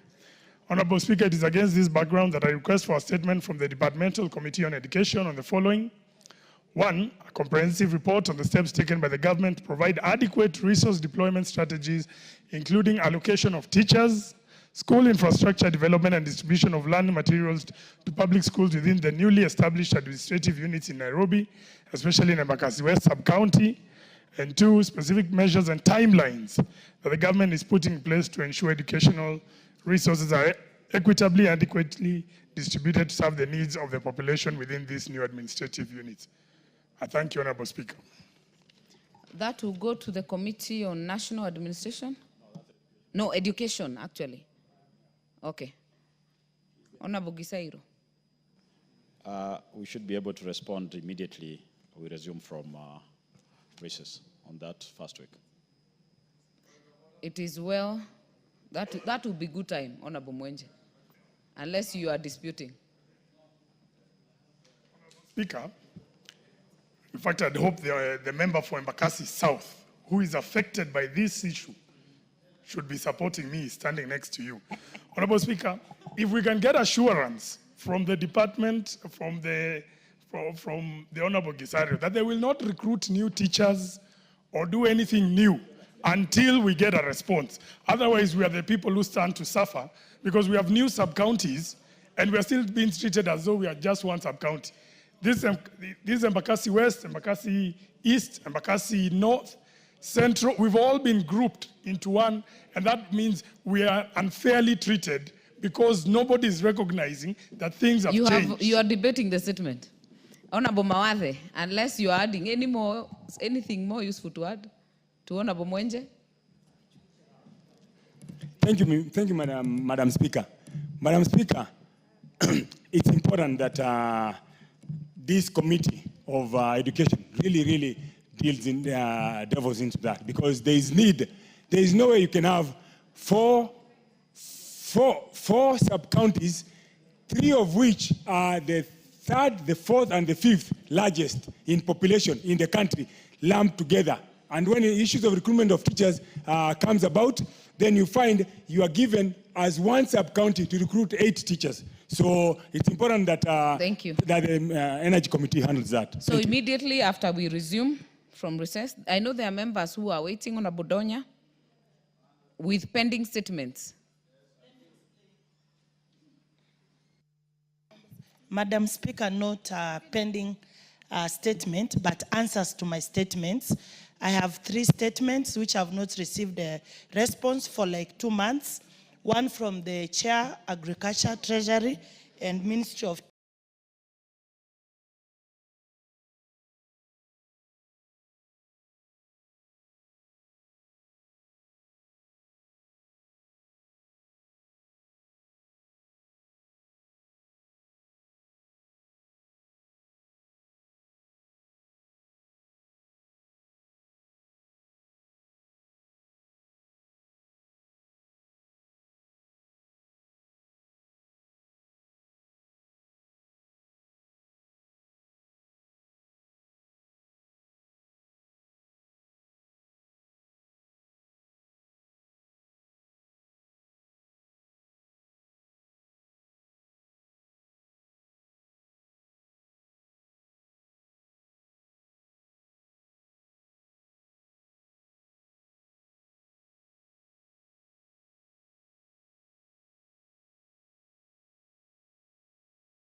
Pending one, hold on.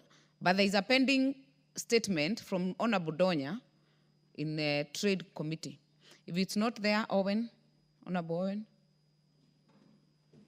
the Committee of Trade has a pending statement for Honorable Donya for quite some time. Okay. I'll advise the chair, Shinali, Marianne, oh, she's not here too. So I'll advise the chair, Honorable Speaker, so that we have the statement the first week after recess. But we also have next week. You have a whole of next week and Tuesday on so 20th. I want to request Next week. that the matter be put for next week, Tuesday. Yes. So that she can get a statement so the people of Kisii can be very, Very well. happy. Thank you. Honorable Sanei.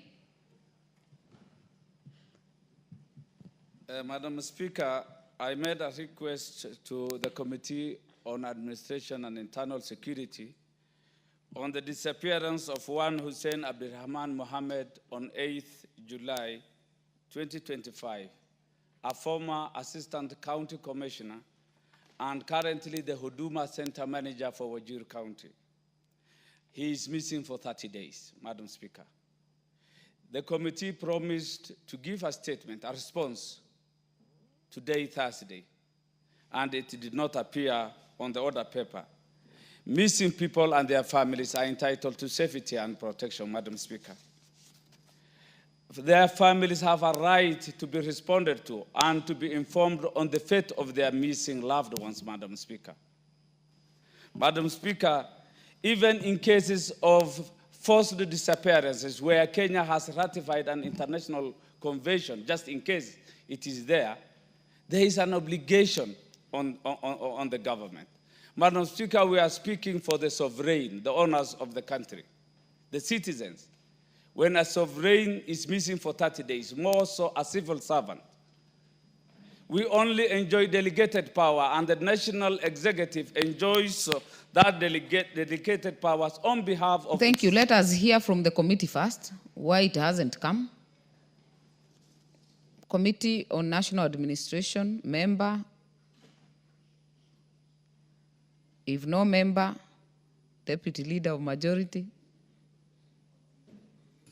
Well, Speaker, the Honorable Tongoyo, who is the chair, is a very diligent member. There must be a real good reason why he's not here, Honorable Speaker. So I want to plead with you, you allow us until Tuesday next week so that the statement, I'll talk to Tongoyo myself to get this response done.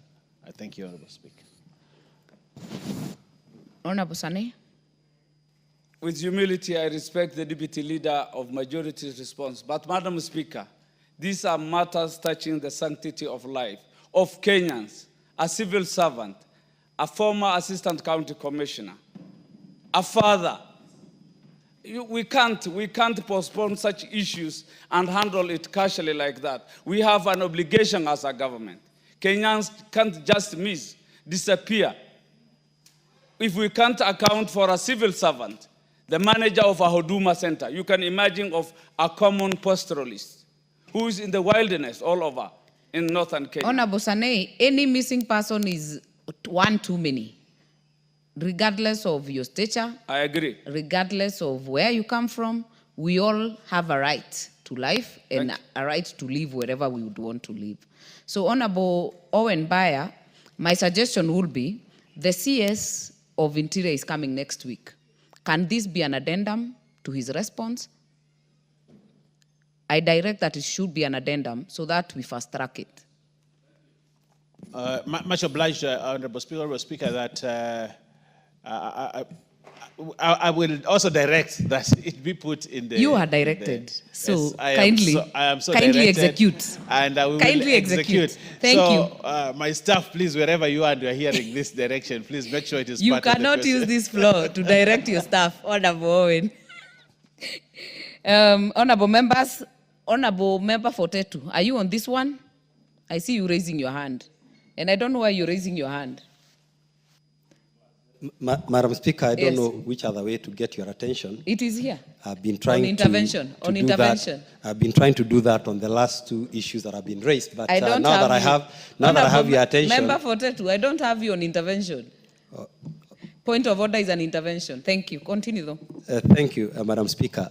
I also have two statements that have been pending in this House for a long time. One from the Departmental Committee for the one that deals with matters interior and the one that deals with matters labor.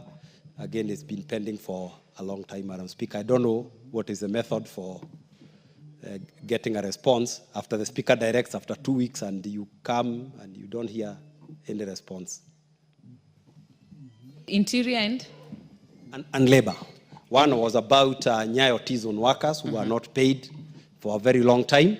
The other one was resettlement of people who are evicted from Tosha Forest in Tetu.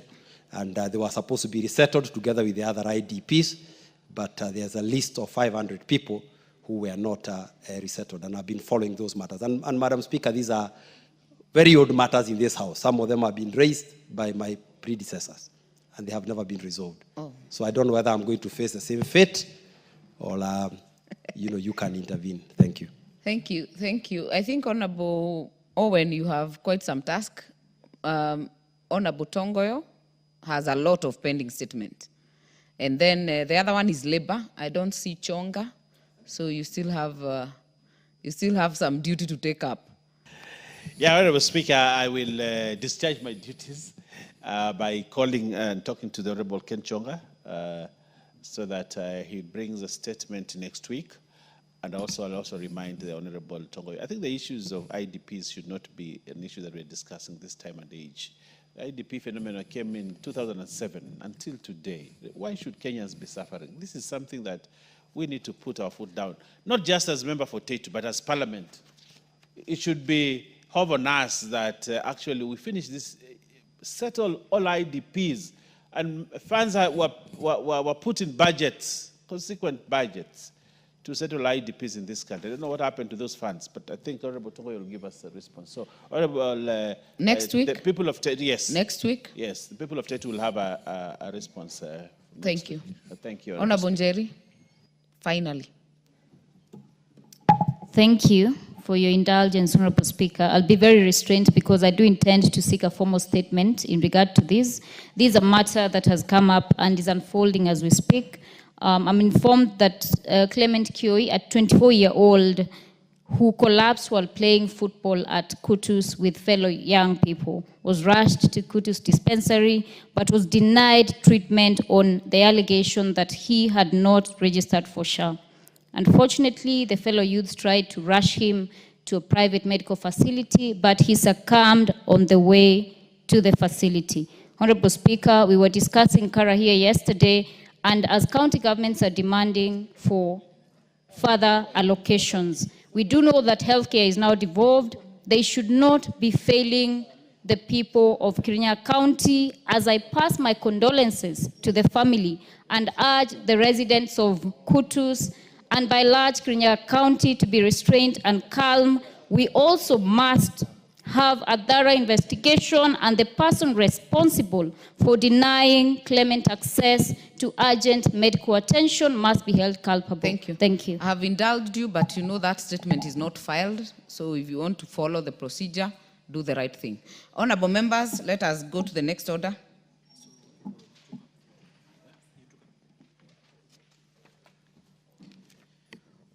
Order number 12, motion, consideration of nominees to 5 National Government Constituency Development Fund committees.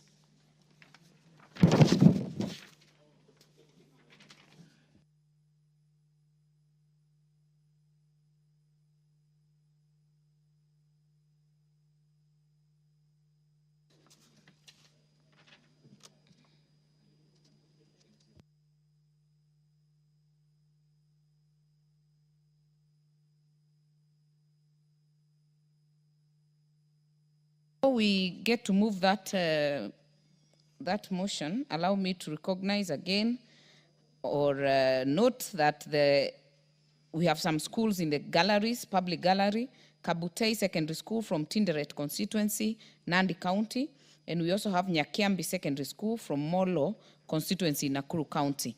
Join me in welcoming them to the House to observe the proceedings of this House. This is meant to be moved by the Chairperson Committee on National Development Constituencies, National Government Constituency Development Fund.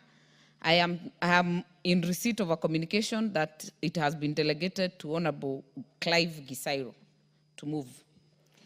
Thank you, Honorable Speaker.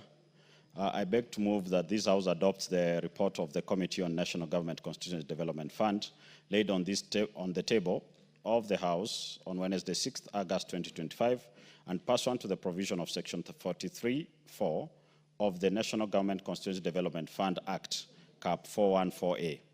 and paragraph 5, 2, and 10 of the National Government Constituent Development Fund Regulations 2016 approves the list of nominees for appointment to the following 5 constituencies, committees of the National Government Constituent Development Fund. Number 1, Isiolo South Constituency. Number 2, Lunga Constituency, 1 member, which was an amendment.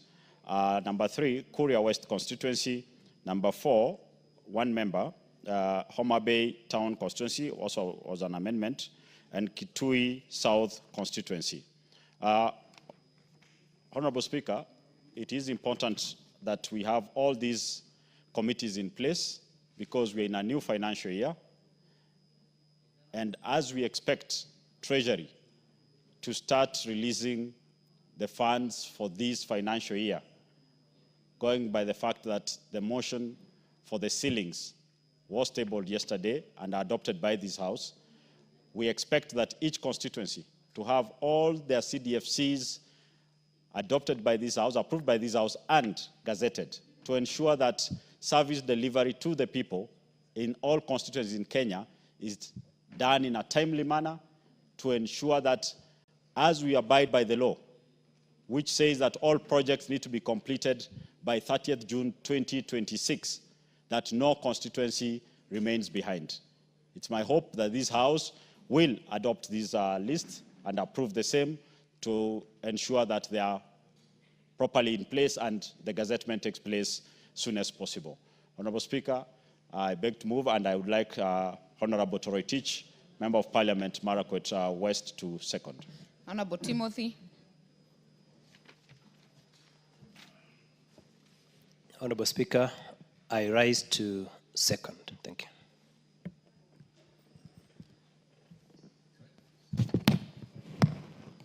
Honorable members, I therefore propose the question that this House adopts the report of the Committee on National Government Constituencies Development Fund laid on the table of the House on Wednesday, 6th August 2025, and pursuant to the provision of Section 43(4) of the National Government Constituency Development Fund Act, Cap 414A, and paragraphs 5, 2, and 10 of the National Government Constituencies Development Fund Regulations 2016, approves the list of nominees for appointment to the following 5 constituencies committees of the National Government Constituency Development Fund. Isiolo, we have Isiolo South Constituency, we have Lunga Constituency, Kuria West Constituency, and Homa Bay Constituency, Homa Bay Town Constituency, and Kitui South Constituency, and the names are as in the order paper.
Honorable Owen.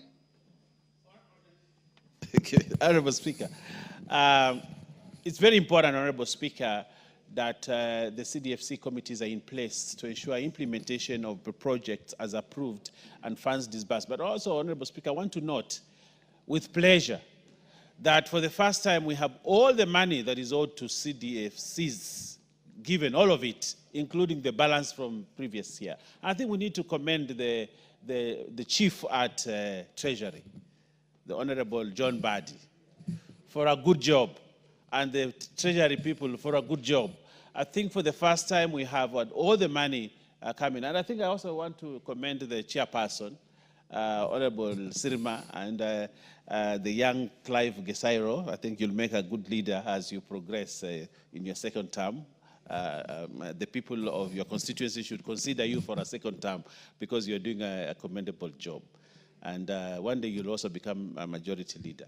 And I pray for you for the good job you're doing for CDF. But also I want to underscore the importance of CDF in our constituency. I have seen and are perturbed actually that when we approved the amendment to the Constitution, that there are people who are actually going to court to block the putting of the CDF in the Constitution, Honorable Speaker. I think if there is a fund, in this country that works, that even my good friend, Dr. Makalu Muli, agrees with me. If there's a fund, and when he becomes governor of Kitui, if he becomes, he will not go there and turn around and fight CDF and take CDF to court. Because CDF has actually shown that we can transform this country. The education sector in this country has been transformed through CDF. If there was no CDF, Honorable Speaker, the people of my constituency would not be having schools. If there was no CDF, Honorable Speaker, there would not be a chief's office in my constituency, Honorable Speaker. So as we approve these names and push for the entrenchment of CDF in the Constitution, Honorable Speaker, we want to thank the people who are behind that force. And we want to thank the people in that parliament, I don't know whether it's the 7th parliament or which parliament, that actually gave birth to the idea of CDF. Honorable Speaker, I support Honorable Clive and the report he has presented and request that these names be gazetted as fast as possible so that these members can start their work to implement the projects that have been proposed. I thank you, Honorable Speaker. And Very I support. well. Honorable Makali Mulu. Yeah, thank you, Honorable Speaker. Honorable Speaker, I also want to support the names for the board members. And it's important that Kenyans note that these are the people who actually are in charge of NGCDF. And it's not the honorable members of parliament. Honorable members of parliament are just patrons. So these are the people who go through the proposals. These are the people who conduct public participation to identify what is to be funded. And these are the people who release the money to the project management committees for implementation. These are the people who also follow up and make sure that whatever has been planned to be implemented is implemented. And these are the same people who also hand over the projects to the community members once they are completed. So it is important that all the constituencies have this board in place. And that's why I'm so happy when I hear 5 now additional boards have been are going to be approved by the House so that they can be gazetted. But as majority leader said, Honorable Speaker, it is important, and we have said it many times, if there is a development model which works in this country, it is NGCDF. The approach to development through this NGCDF, Honorable Speaker, has been assessed not only by us, but by external evaluators, that it is the best model to implement. How I wish, instead of saying we do away with the CDF, we would be saying this model should be adopted by the county governments, and if possible, the model should also be adopted by the national government when it comes to development projects implementation, because that will help the country. But you see what is happening, Honorable Speaker, there is a lot of undercurrents in matters NGCDF. Some people think that this money is pocket money for members of parliament. Far from the truth. The truth is, this is one of the programs which has touched the lives of Kenyans, more so through the education sector and the security sector. And of late, Honorable Speaker, the environmental sector, where a lot of resources have now been pumped to the environment so that we try to mitigate the issues of climate change. So, Honorable Speaker, I support and I want to urge everyone in this country to ensure that even if members of parliament are not going to be part of the NGCDF, that NGCDF remains, because it is of huge benefit to Kenyans. I do support. Mwangi from Teto, are you on this? No.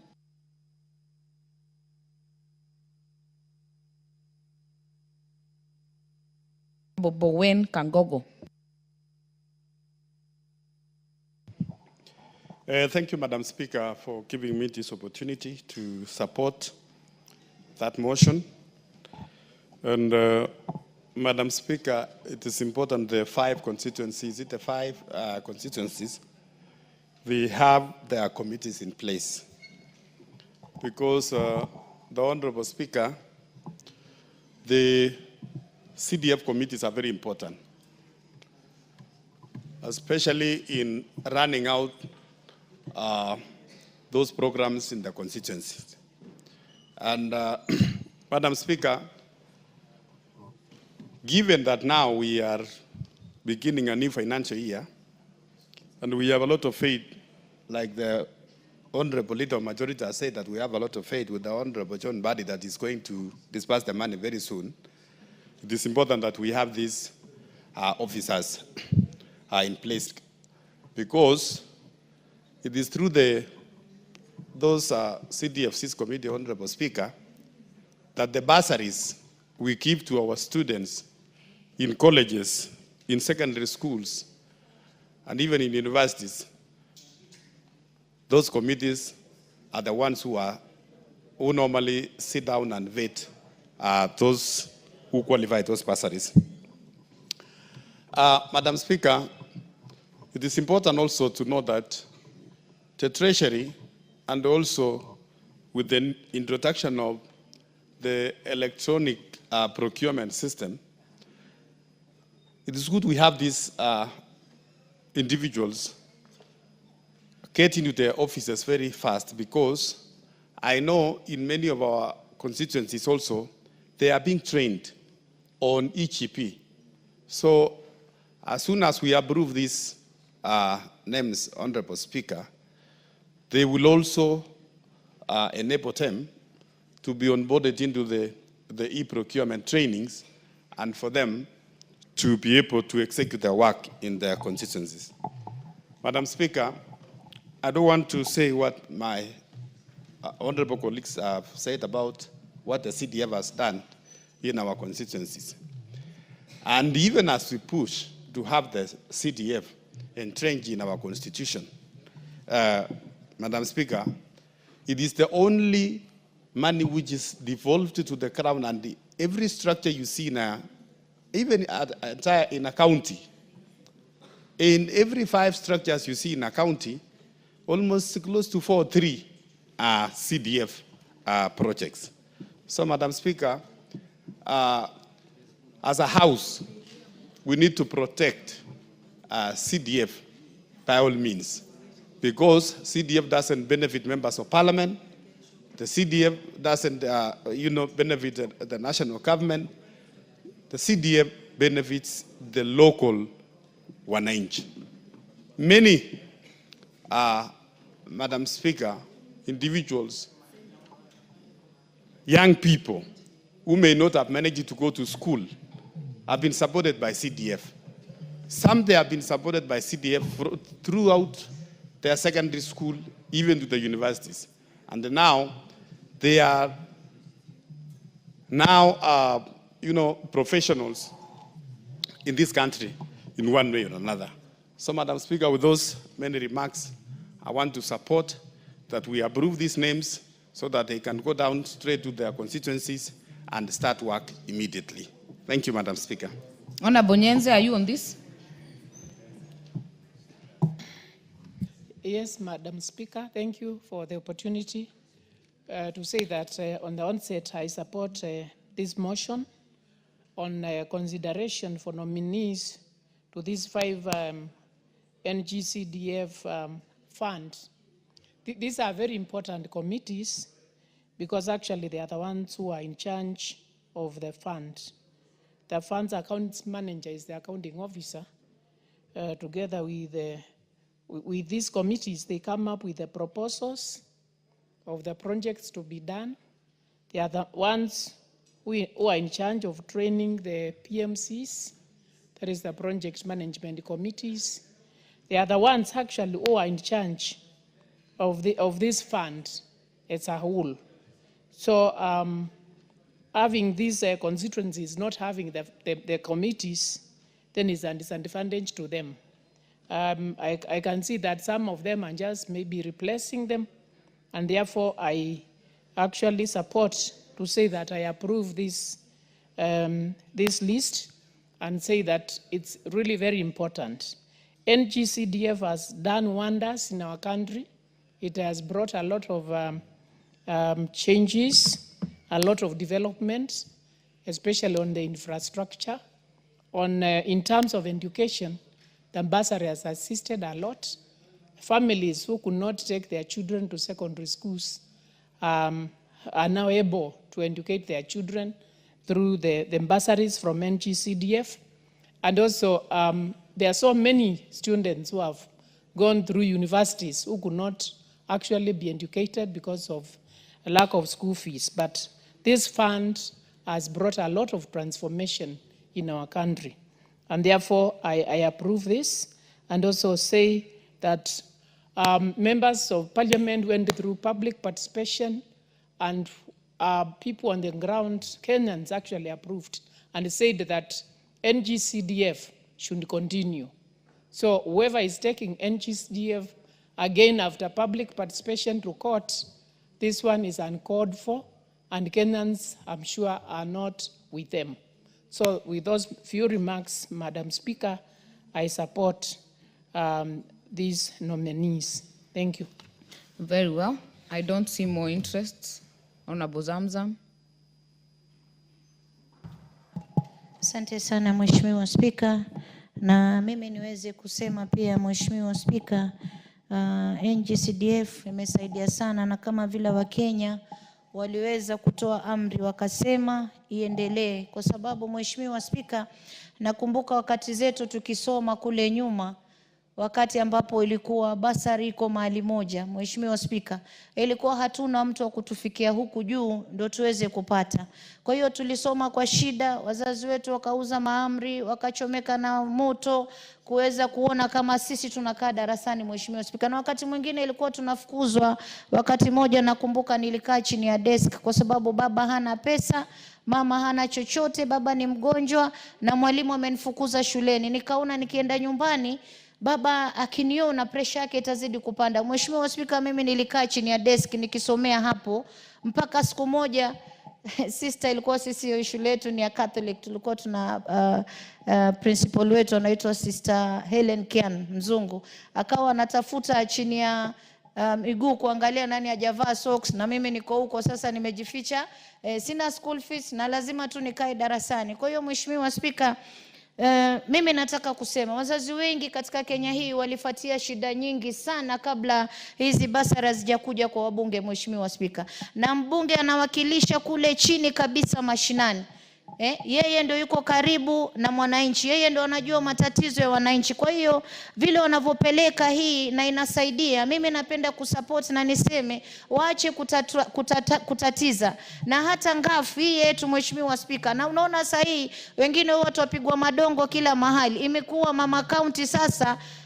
Kazi ambayo anafanya watu wanauliza hii ilikuwa wapi siku zote? Manake tunafika mashinani, tunatoa empowerment, kina mama wanang'ara na biashara, vijana wanang'ara na empowerment. Yani mambo yanaenda mazuri. Wengine tunajenga GBV center ambayo kwamba muda mrefu pia haikuweza kujulikana kuwa sehemu fulani na matatizo weze kuwekewa sehemu kama hizo. Kwa hiyo Mheshimiwa Spika, mimi nataka kusema hizi fedha ama funds za NGCDF na ngafu watu waache kututatiza, manake sisi tunataka tu huduma ifike chini. Magavana wafanye kazi yao, maseneta nao wafanye kazi yao, manake kule seneta sasa imekuwa hao ndo wanakuwa wanasulubu wa Kenya. Wakenya wakizungumza hivi, ikipita bunge ikienda kule wanazungusha upande huu. Sisi tunasema hatuna vita na masenators, kila mmoja aangalie kazi yake na kila mmoja aeke ile matakwa ya wananchi katika moyo wake. Manake hata hao magavana tukiwapa pia tunajua kazi yao wanafanya kazi gani. Waangalie hospitali, waangalie barabara, waangalie ECD schools, wana mambo mengi ya kuangalia sana ndani ya county, waangalie mambo ya afya. afya inadhorora, waangalie huko. Haya mambo mengine ya kuingilia mbunge waachane nayo, manake Kenya muda wote tumekuwa kwa amani, tumekaa kwa vizuri, isipokuwa haya mambo ambayo yanatokea sasa hivi, sijui nani anasukuma, lakini mimi nasema tu shetani atashindwa na Wakenya watashinda, kwa sababu hawa watoto wamekaa hapa juu bila kupata basari ya kusoma ama bila kupewa mwelekeo wa elimu. Hawa watoto leo wasingekuwa hapa, Mheshimiwa Spika, na hii kazi yote inafanywa na hawa wabunge ambao wako hapa, Mheshimiwa Spika. Kina mama kule muuza mboga, usijui muuza simsimu, wote unapata wameleta checks zao, na ndio maana unaona hata ishajulikana kuwa hii ndio kitu inashika wananchi. Unaona kila mahali empowerment, utapata wamama wamekuja wengi, wanafuata vile wanaweza kusaidika kule mashinani. Kwa hiyo mimi nasema kila mmoja angalie sehemu yake, na wabunge waachiwe NGCDF wafanye kazi yao, kina mama county tuachiwe ngafu yetu. Kwanza isitoshe ni kidogo sana, hata tuongezewe, manake hii imeshika kila mahali. Kina mama county 47 ni 4 billion peke yake, lakini unapata kuna mtu mahali tu nasikia kiwaru tu inamuuma, inamsokonyoa tu, kwa nini anapewa, kwa nini wanafanya hivi, kwa nini nawasongeza. Kwa hiyo Mheshimiwa Spika, mimi nasema tuachwe na funds zetu. Asante sana Mheshimiwa Spika. Mheshimiwa Zamzam, sijajua kiwaru kama ni lugha ya bunge. Mheshimiwa Spika, wanasokonyoka, wanakulika ndani ya moyo, yani inawauma kuona sisi tukifanya kazi. Mheshimiwa Spika, ndio kiwaru. Asante sana. Before I give ukiweza kupeleka iwe kikiviazi haikui sawa, maanake inapotea. All right, honorable members, before I give the mover to reply, allow me to recognize again in the public gallery, we have Blessed Alamano School from Likoni, Constituency, Mombasa County. And in the speaker's gallery, we have Golden Elite School from Kisumu Central in Kisumu County. I join all of you and I join members to welcome all these children and all these learners to observe the proceedings of the House. Mheshimiwa Zamzam, bado hujamalizana? Umeshaguza watoto wako. Haya, dakika moja. Asante sana Mheshimiwa Spika, na mimi niweze kuchukua fursa hii niweze kuwakaribisha watoto wangu ambao wanasoma katika shule ya kutoka Likoni. Mimi ni mama county wenu. Nataka niwaambie elimu ndio msingi wa maisha. Asikusumbue mtu, asikudanganye mtu, kama tunavyosema nyumbani, don't touch hapa kwangu, wapi hapo, hapa kwangu. And we show hizo sehemu zote, kwa sababu ukikubali ushikwe hapo utaacha masomo, utapotea njia, hautakuwa hapa bungeni kama mama county. Kwa hiyo mimi nawaomba someni kwa bidii. Kama kuna matatizo yote ambayo mnayo, ofisi ya mama yenu iko wazi. Walimu ambao mmekuja hapa na wanafunzi, mimi nawapa nguvu sana na niwapongeze sana walimu kwa kazi nzuri ambayo mnafanya. Kama si nyinyi leo pia sisi wabunge tusingekuwa leo hapa bungeni. Kwa knowledge na elimu ambayo umetupatia leo, sisi wabunge tuko hapa tunapigania matakwa yenu ya kule mashinani. Kwa hiyo wanafunzi, kesho kuta nataka kuona mama county ama MP ametoka katika hii timu ambayo imekuja hapa leo kuangalia vile tunavyoendeleza bunge. Asanteni sana na Mungu awaregeshe nyumbani salama. Aya, yametosha basi. Aya, Mheshimiwa Gisairo. Thank you, Honorable Speaker. I think taking into consideration the great contributions by all the members in this House on the importance and significance of NGCDF, it is important. However, I would like to just take a shot on our majority leader, Owen Bayer. I heard him say that 100% of the funds have been disbursed. Honorable Owen, you know, we are in a different financial year. We cannot be talking about the last financial year. We need to be proactive. Actually, we need to start knowing why Treasury is late in disbursing the first quarter funds for this financial year. As per the Act, actually, the money is supposed to be sent in the first month, that is July, because the committees do not pay for the work after, right?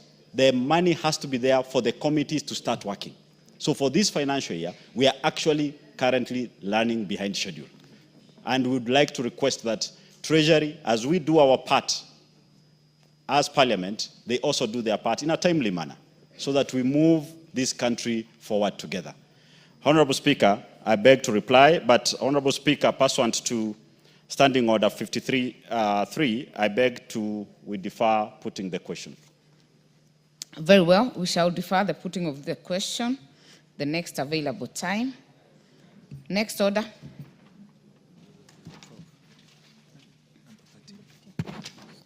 Order number 13, motion, consideration of Senate amendment to the Land Amendment Bill, National Assembly Bill number 40 of 2022. Honorable Simon Kingara, member for Ruiru. Thank you, Madam Speaker, for giving me this opportunity to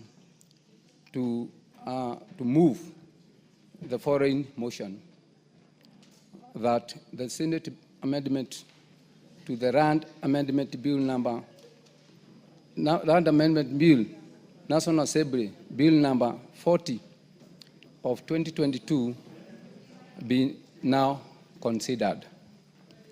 Madam Speaker, we have been following on this bill here in the National Assembly. It went to Senate.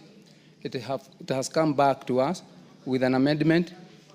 And Madam Speaker, I'm in agreement with the amendment because actually the amendment is enforcing of gazettement of what is in the clause 3 of the bill, whereby the Senate proposes that the registration be gazetted, and it is in order, noting that we are dealing with public land, because the matter is touching public land.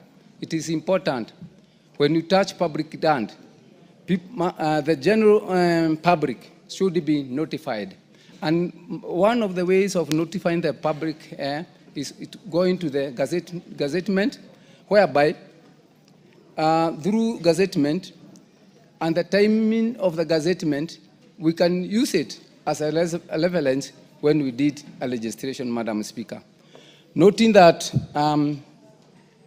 people might maybe disagree with the registration, and when you have pulled and pushed the matter all the way to gazettement, it shows that it has followed the due process of making an amendment through the National Assembly and Senate.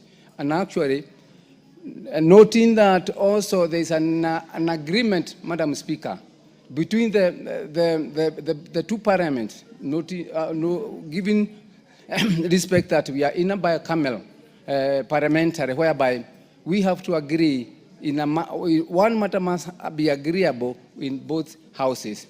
This matter has been agreed in both houses. I, as the owner of the amendment, am in agreement with the amendment, and so I request that this process be completed, and I ask Honorable Gitari, Kirinyaga Central, to second. Thank you.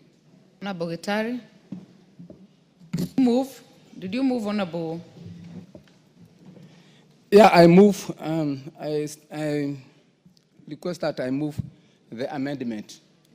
Very well. Honorable Gitari. Thank you, Madam Speaker. I support the amendment by Mheshimiwa Kingara. Honorable Speaker, this is a bill that tries to, when we are doing subdivisions in pieces of land, when we are preparing the master plans, there are public utilities. And those public utilities, what Honorable Kingara is trying to do is to say, when you are doing the other titles, all the titles for public utilities should be produced at the same time. The import of this, Madam Speaker, is that we solve the problem of a public utility, maybe it was a school, a nursery school, or any other utility. Madam Speaker, even after, if it's a school, Madam Speaker, when it is done, the title goes to PS Treasury. So I support, and it is very timely, and congratulations, Honorable Kingara. You are to I second. second. Very well. Honorable members, I therefore propose a question that the Senate amendment to the Land Amendment Bill, National Assembly Bill number 40 of 2022, be now considered. Before I indulge members, allow me to recognize in the public gallery Aremi School from Molo Constituency, Nakuru County, Tumaini School from Molo Constituency, Nakuru County. I take this opportunity to welcome them to the House to observe the proceedings. If you intend to speak on this, use the intervention.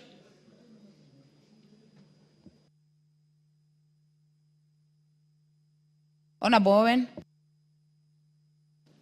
Yeah, I want to join the Honorable Kingara and congratulate him for his work around this issue of public land. Honorable Speaker, I want to inform you that the Honorable Kingara and I in the 12th Parliament served together in the Committee on Lands. And in that committee, I saw his diligence, I saw his ability and his passion for actually protecting public land. And this piece of legislation that is bringing forth, Honorable Speaker, is about protecting public land. As you're aware, Honorable Speaker, we have lost a lot of public land to unscrupulous land grabbers, Honorable Speaker. People who are just eyeing public land. The only way to do that is to ensure that those titles of those public lands are issued at the same time when other titles are issued. You know, Honorable Speaker, the problem has been everybody else gets a piece of his paper, the title, but the public land title is not issued at that time. And therefore, it becomes vulnerable for people to actually... Honorable Speaker, you go to a settlement scheme, a big settlement scheme where everybody else has a title. The school in that scheme was given the land at the same time as the other people. But the title for that public school has not been issued. Or the title for that hospital has not been issued, Honorable Speaker.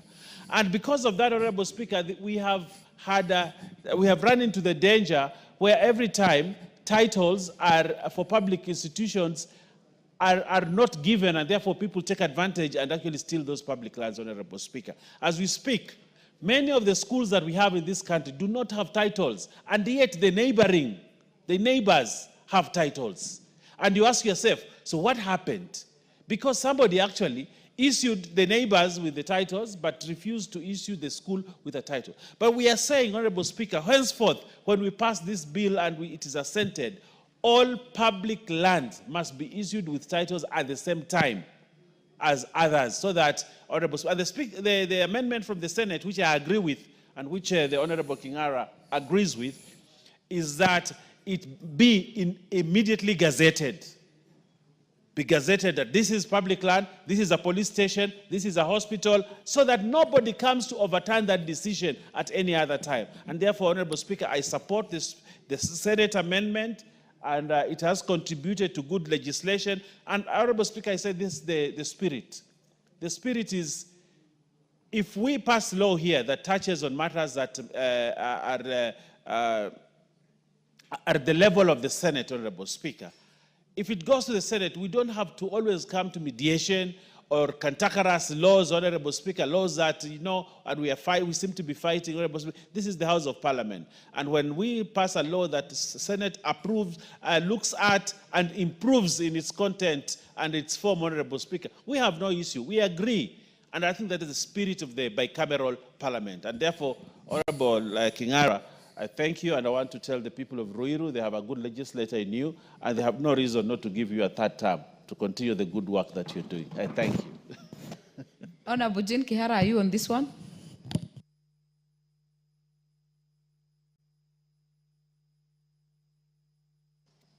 Give her the microphone.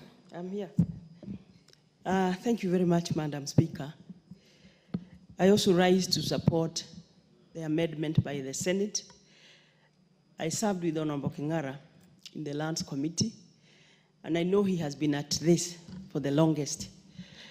Madam Speaker, as we talk now, there is a land of my Mahiu Girls Secondary School.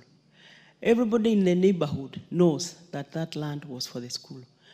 But somebody has gone to lands, he has gotten a title, So now the school is fighting over that land.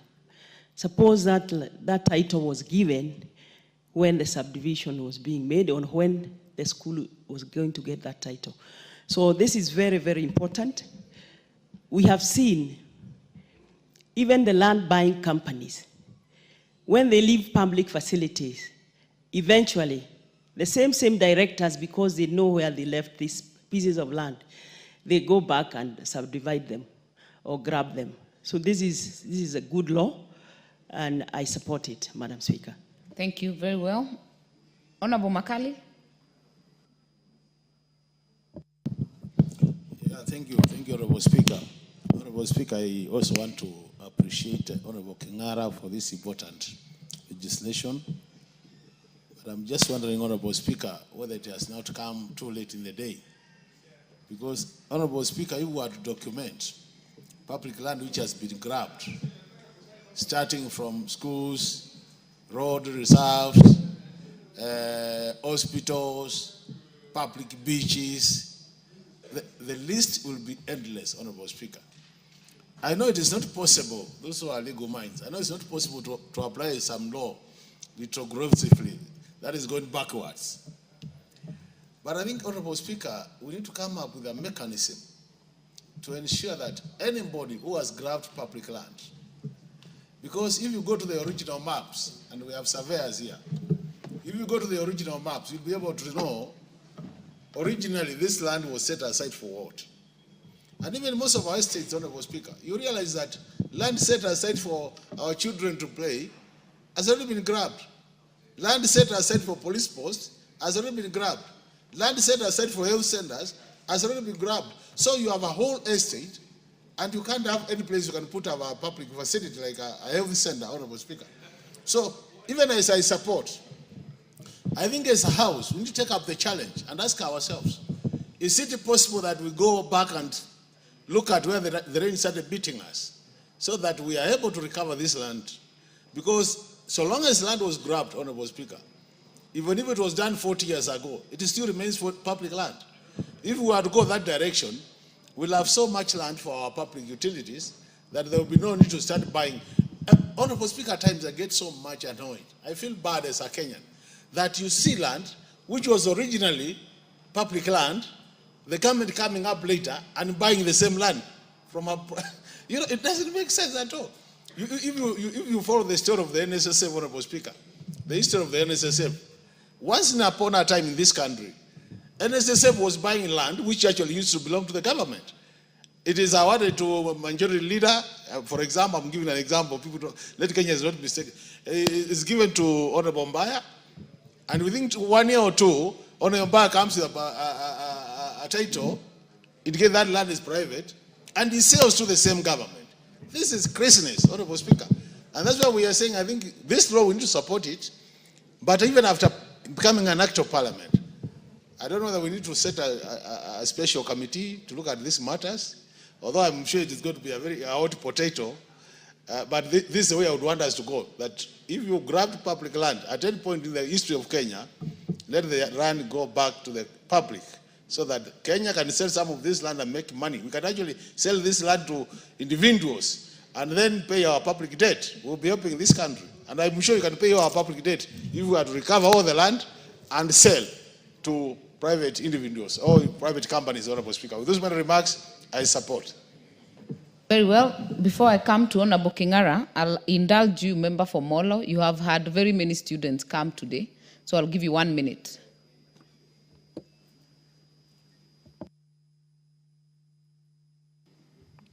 I thank you, Honorable Speaker, for indulgence. I would like to take this opportunity to welcome to the National Assembly the future engineers, future lawyers, future members of parliament, future presidents, future doctors. And these are the great students of Remy Primary School, Nyakembe Secondary School, and Matumaini Primary School to observe the proceedings of this House. Honorable Speaker, I've always taken it as a habit when I visit these schools to invite them, especially the uppermost class, to come and observe the proceedings of Parliament, to come and see that there is life outside Molo. Because one of the things that we have to really do and grow as a people is if we encourage integration, we encourage people to work and live in different parts of this country and to realize that there is a lot of opportunities out here. So thank you for your indulgence, and I'd like to welcome the students to observe the proceeding of this House. Thank you, Honourable Speaker. Very well. Honourable Kingara. Hold on. Honourable Njeri, are you on this one or it's the former one that you had done? Okay.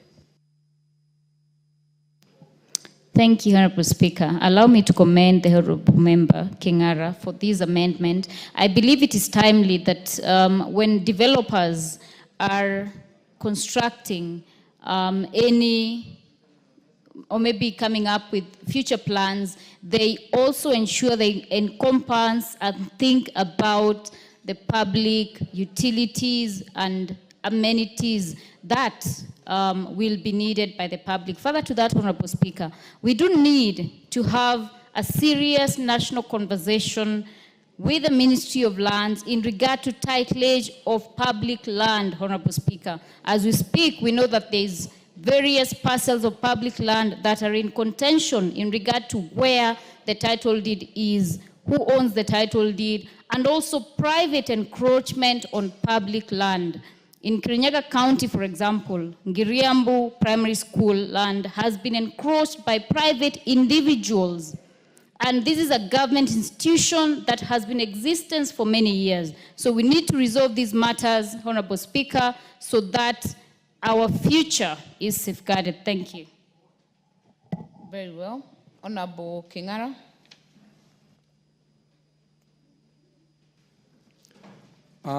Thank you, Madam Speaker. But pursuant to the provision of Standing Order 53.3, Madam Speaker, I request deferment of putting of the question on this motion.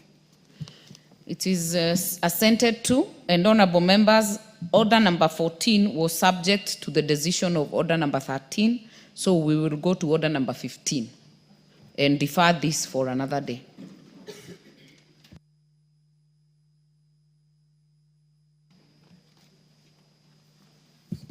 Order number 15, motion, consideration of report on the examination of financial statements for the National Humanitarian Fund. Honorable Fatuma, Chairperson, Special Funds Account Committee.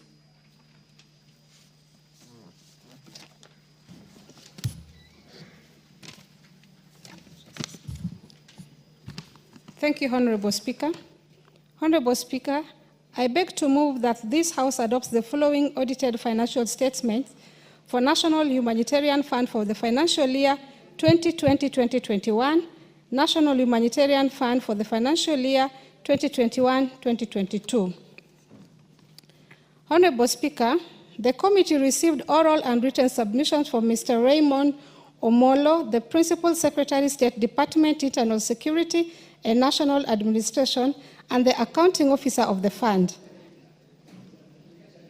regarding the audited financial statement for the financial year 2020-2021 and 2021-2022.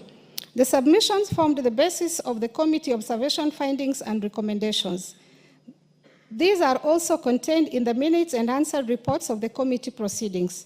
Honorable Speaker, in preparing and developing this report, the committee relied on the constitutional and legal provisions on the public finance management and other enabling legislations as the basis for inviting the accounting officer of the National Humanitarian Fund to respond to issues raised by the Auditor General, as well as the additional information submitted on the administration and performance, financial and non-financial, of the fund, to come up with general recommendations geared towards effective management and operations of the fund, as well as improved accountability and financial reporting.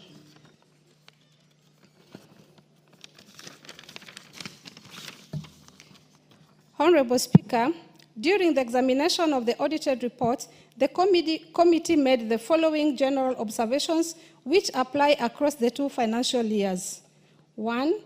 At the time of the audit, 4 banks' accounts were dominant and were holding idle funds despite provision in the Act and completion of disbursement of grants to IDPs.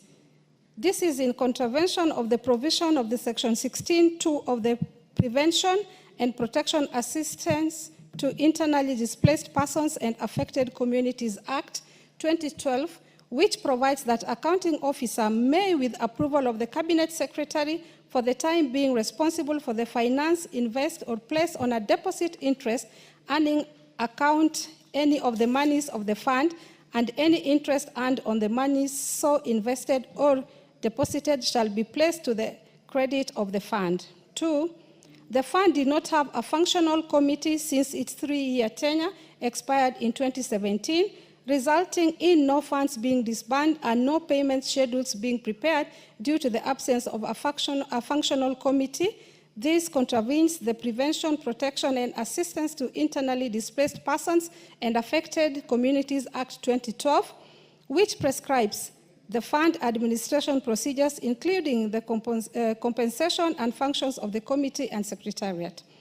3, the committee recommended in relation to both issues, the Cabinet Secretary for the Ministry of Interior and National Administration should reconstitute a functional National Consultative Coordination Committee on IDPs to facilitate the winding up of the matters related to the fund within 6 months upon the adoption of this report. Honorable Speaker, it is for this reason that on behalf of the Special Funds Accounts Committee, I am proud to move this motion on the consideration of the report of the Auditor General on the financial statement for the National Humanitarian Fund. Honorable Speaker, I beg to move, and I now request Honorable Catherine Omanyo, who is a committed committee member, to second the motion. Thank you, Honorable Speaker. Member for Busia. Thank you, Madam Speaker. I second the motion, and I ardently support our conclusion. I was questioning as well, why should we have a lot of money lying in the accounts for internally displaced people, yet they are displaced because they do not have a place to call home and they lack social amenities, yet we have all the monies in the account. If somebody is displaced in their own country, we have a lot of idle land. We have land being sold everywhere in this country. Why not use that money to buy land and settle them? So we questioned, and unfortunately, up to date, the issue is still at stake. And I pray that one day, no Kenyan will be displaced. Thank you, Madam Speaker. Very well. Honorable members, I therefore propose a question that this House adopts the report of the Special Funds Accounts Committee on its consideration of the audited accounts for the National Humanitarian Fund for the financial years 2020-2021 to 2021-2022, laid on the table of the House on Tuesday, 29th July of 2025. Honorable Makali.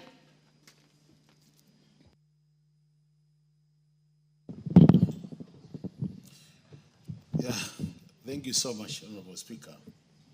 Honorable Speaker, I want to thank the Committee on Special Funds for this report. The report is looking at the National Humanitarian Fund. And as I've listened to the chairperson moving this bill, Honorable Speaker, I was asking myself very many questions. This is a humanitarian fund, which means it's supposed to be having a lot of human rights issues in it.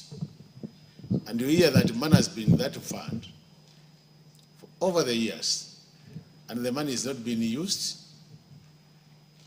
And now they are recommending that we form a committee, or the minister forms a steering committee to determine how the funds can be used. Now, this report is for 2021-2022, if I've listened well. Today we are in 2025. Does it mean for the years between 2023 up to date, Honorable Chairperson, the money is still in the account? Is that the implication? Or does it mean then the 6 months you are giving, are they from the date of your report, or are they for the earlier years? I would have wanted to see that clarification. Maybe when you are replying, you could educate Kenyans on that. But what is very critical, Honorable Speaker, is the fact that we have a minister in that ministry, we have a permanent secretary in that ministry, and they know the term for this steering committee expired. And unless the steering committee is there, Honorable Speaker, nothing can move in that humanitarian fund. So the question is, why does it have to wait all the way up to the Auditor General to pick that information and have a Parliament draw a recommendation to have that steering committee in place? For me, Honorable Speaker, these are the kind of things I'm saying.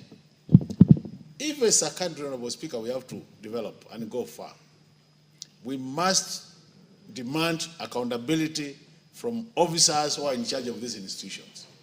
And unless we hold officers accountable, Honorable Speaker, for sure, this country will remain, we continue saying we have no money, we have no resources. Imagine, Honorable Speaker, we are borrowing money through the domestic market. This government is borrowing money through central bank, sale of treasury bills and bonds. And this is money lying there. So even if we didn't want to use the money for the displaced persons, this money the government would have used to do other things, and at the right time, refund the money back to the fund. But you can see, Honorable Speaker, we are borrowing money at a very high interest rate, and these are the resources. And that's what we have said, Honorable Speaker, many times, that it is important we have what we call a single treasury account. And the Honorable Minister for Treasury promised that from July this year, we'll be having that account. I hope now the account is operational. Because if we had this account, Honorable Speaker, all this money lying in different accounts, belong to different organizations and MDAs, Honorable Speaker, would be in a central place where Treasury can easily use the money. And when the time comes and you need the money, then the money is given to you. So these are some of the challenges as a country we are facing. And it is very hurting. You know, it disappoints, it discourages when you hear this kind of reports coming from our chairpersons, just stating the situation as it is. And you ask yourself, as a Kenyan, is this the way we want to do is this the way we want to conduct our business?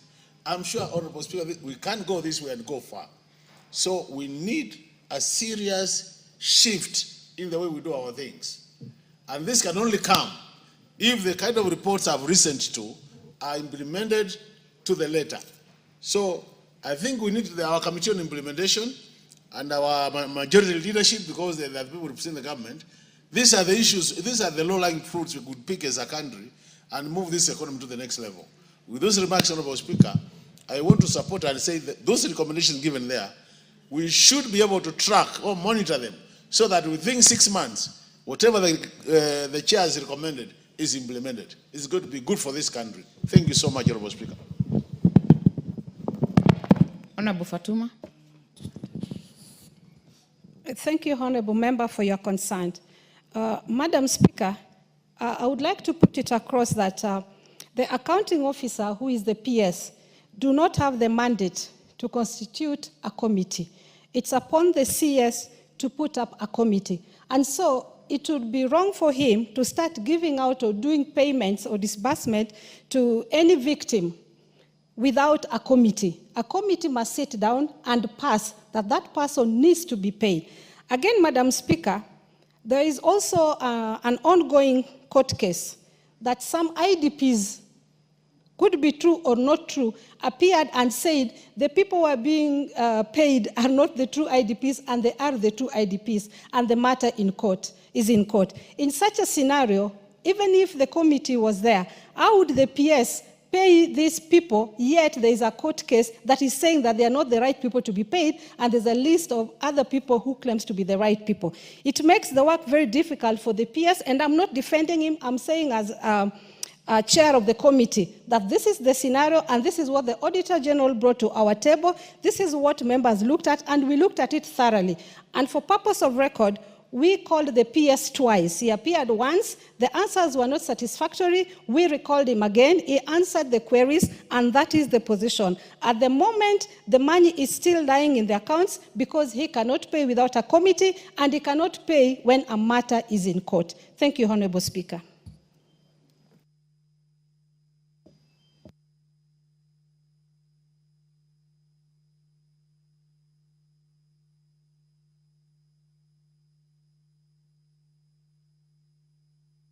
Okay, honorable members, I don't see more interest on this bill, on this motion, so we'll ask the chair, the mover, to reply. I wanted to.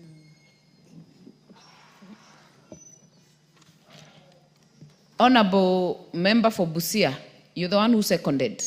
Yes, I wanted. So, you wanted to? To contribute because we were all worried why there was no committee and. Honorable Member for Busia, you should have put that when you're seconding. You cannot then again support the same that you seconded. So let the chair use this opportunity if there is anything to put straight as you reply. Thank you, Honorable Speaker. I have done my part, but Honorable Speaker, in pursuit to the provision of Standing Order 53, 2.3, I request the deferment of putting of the question on this motion. Thank you, Honorable Speaker.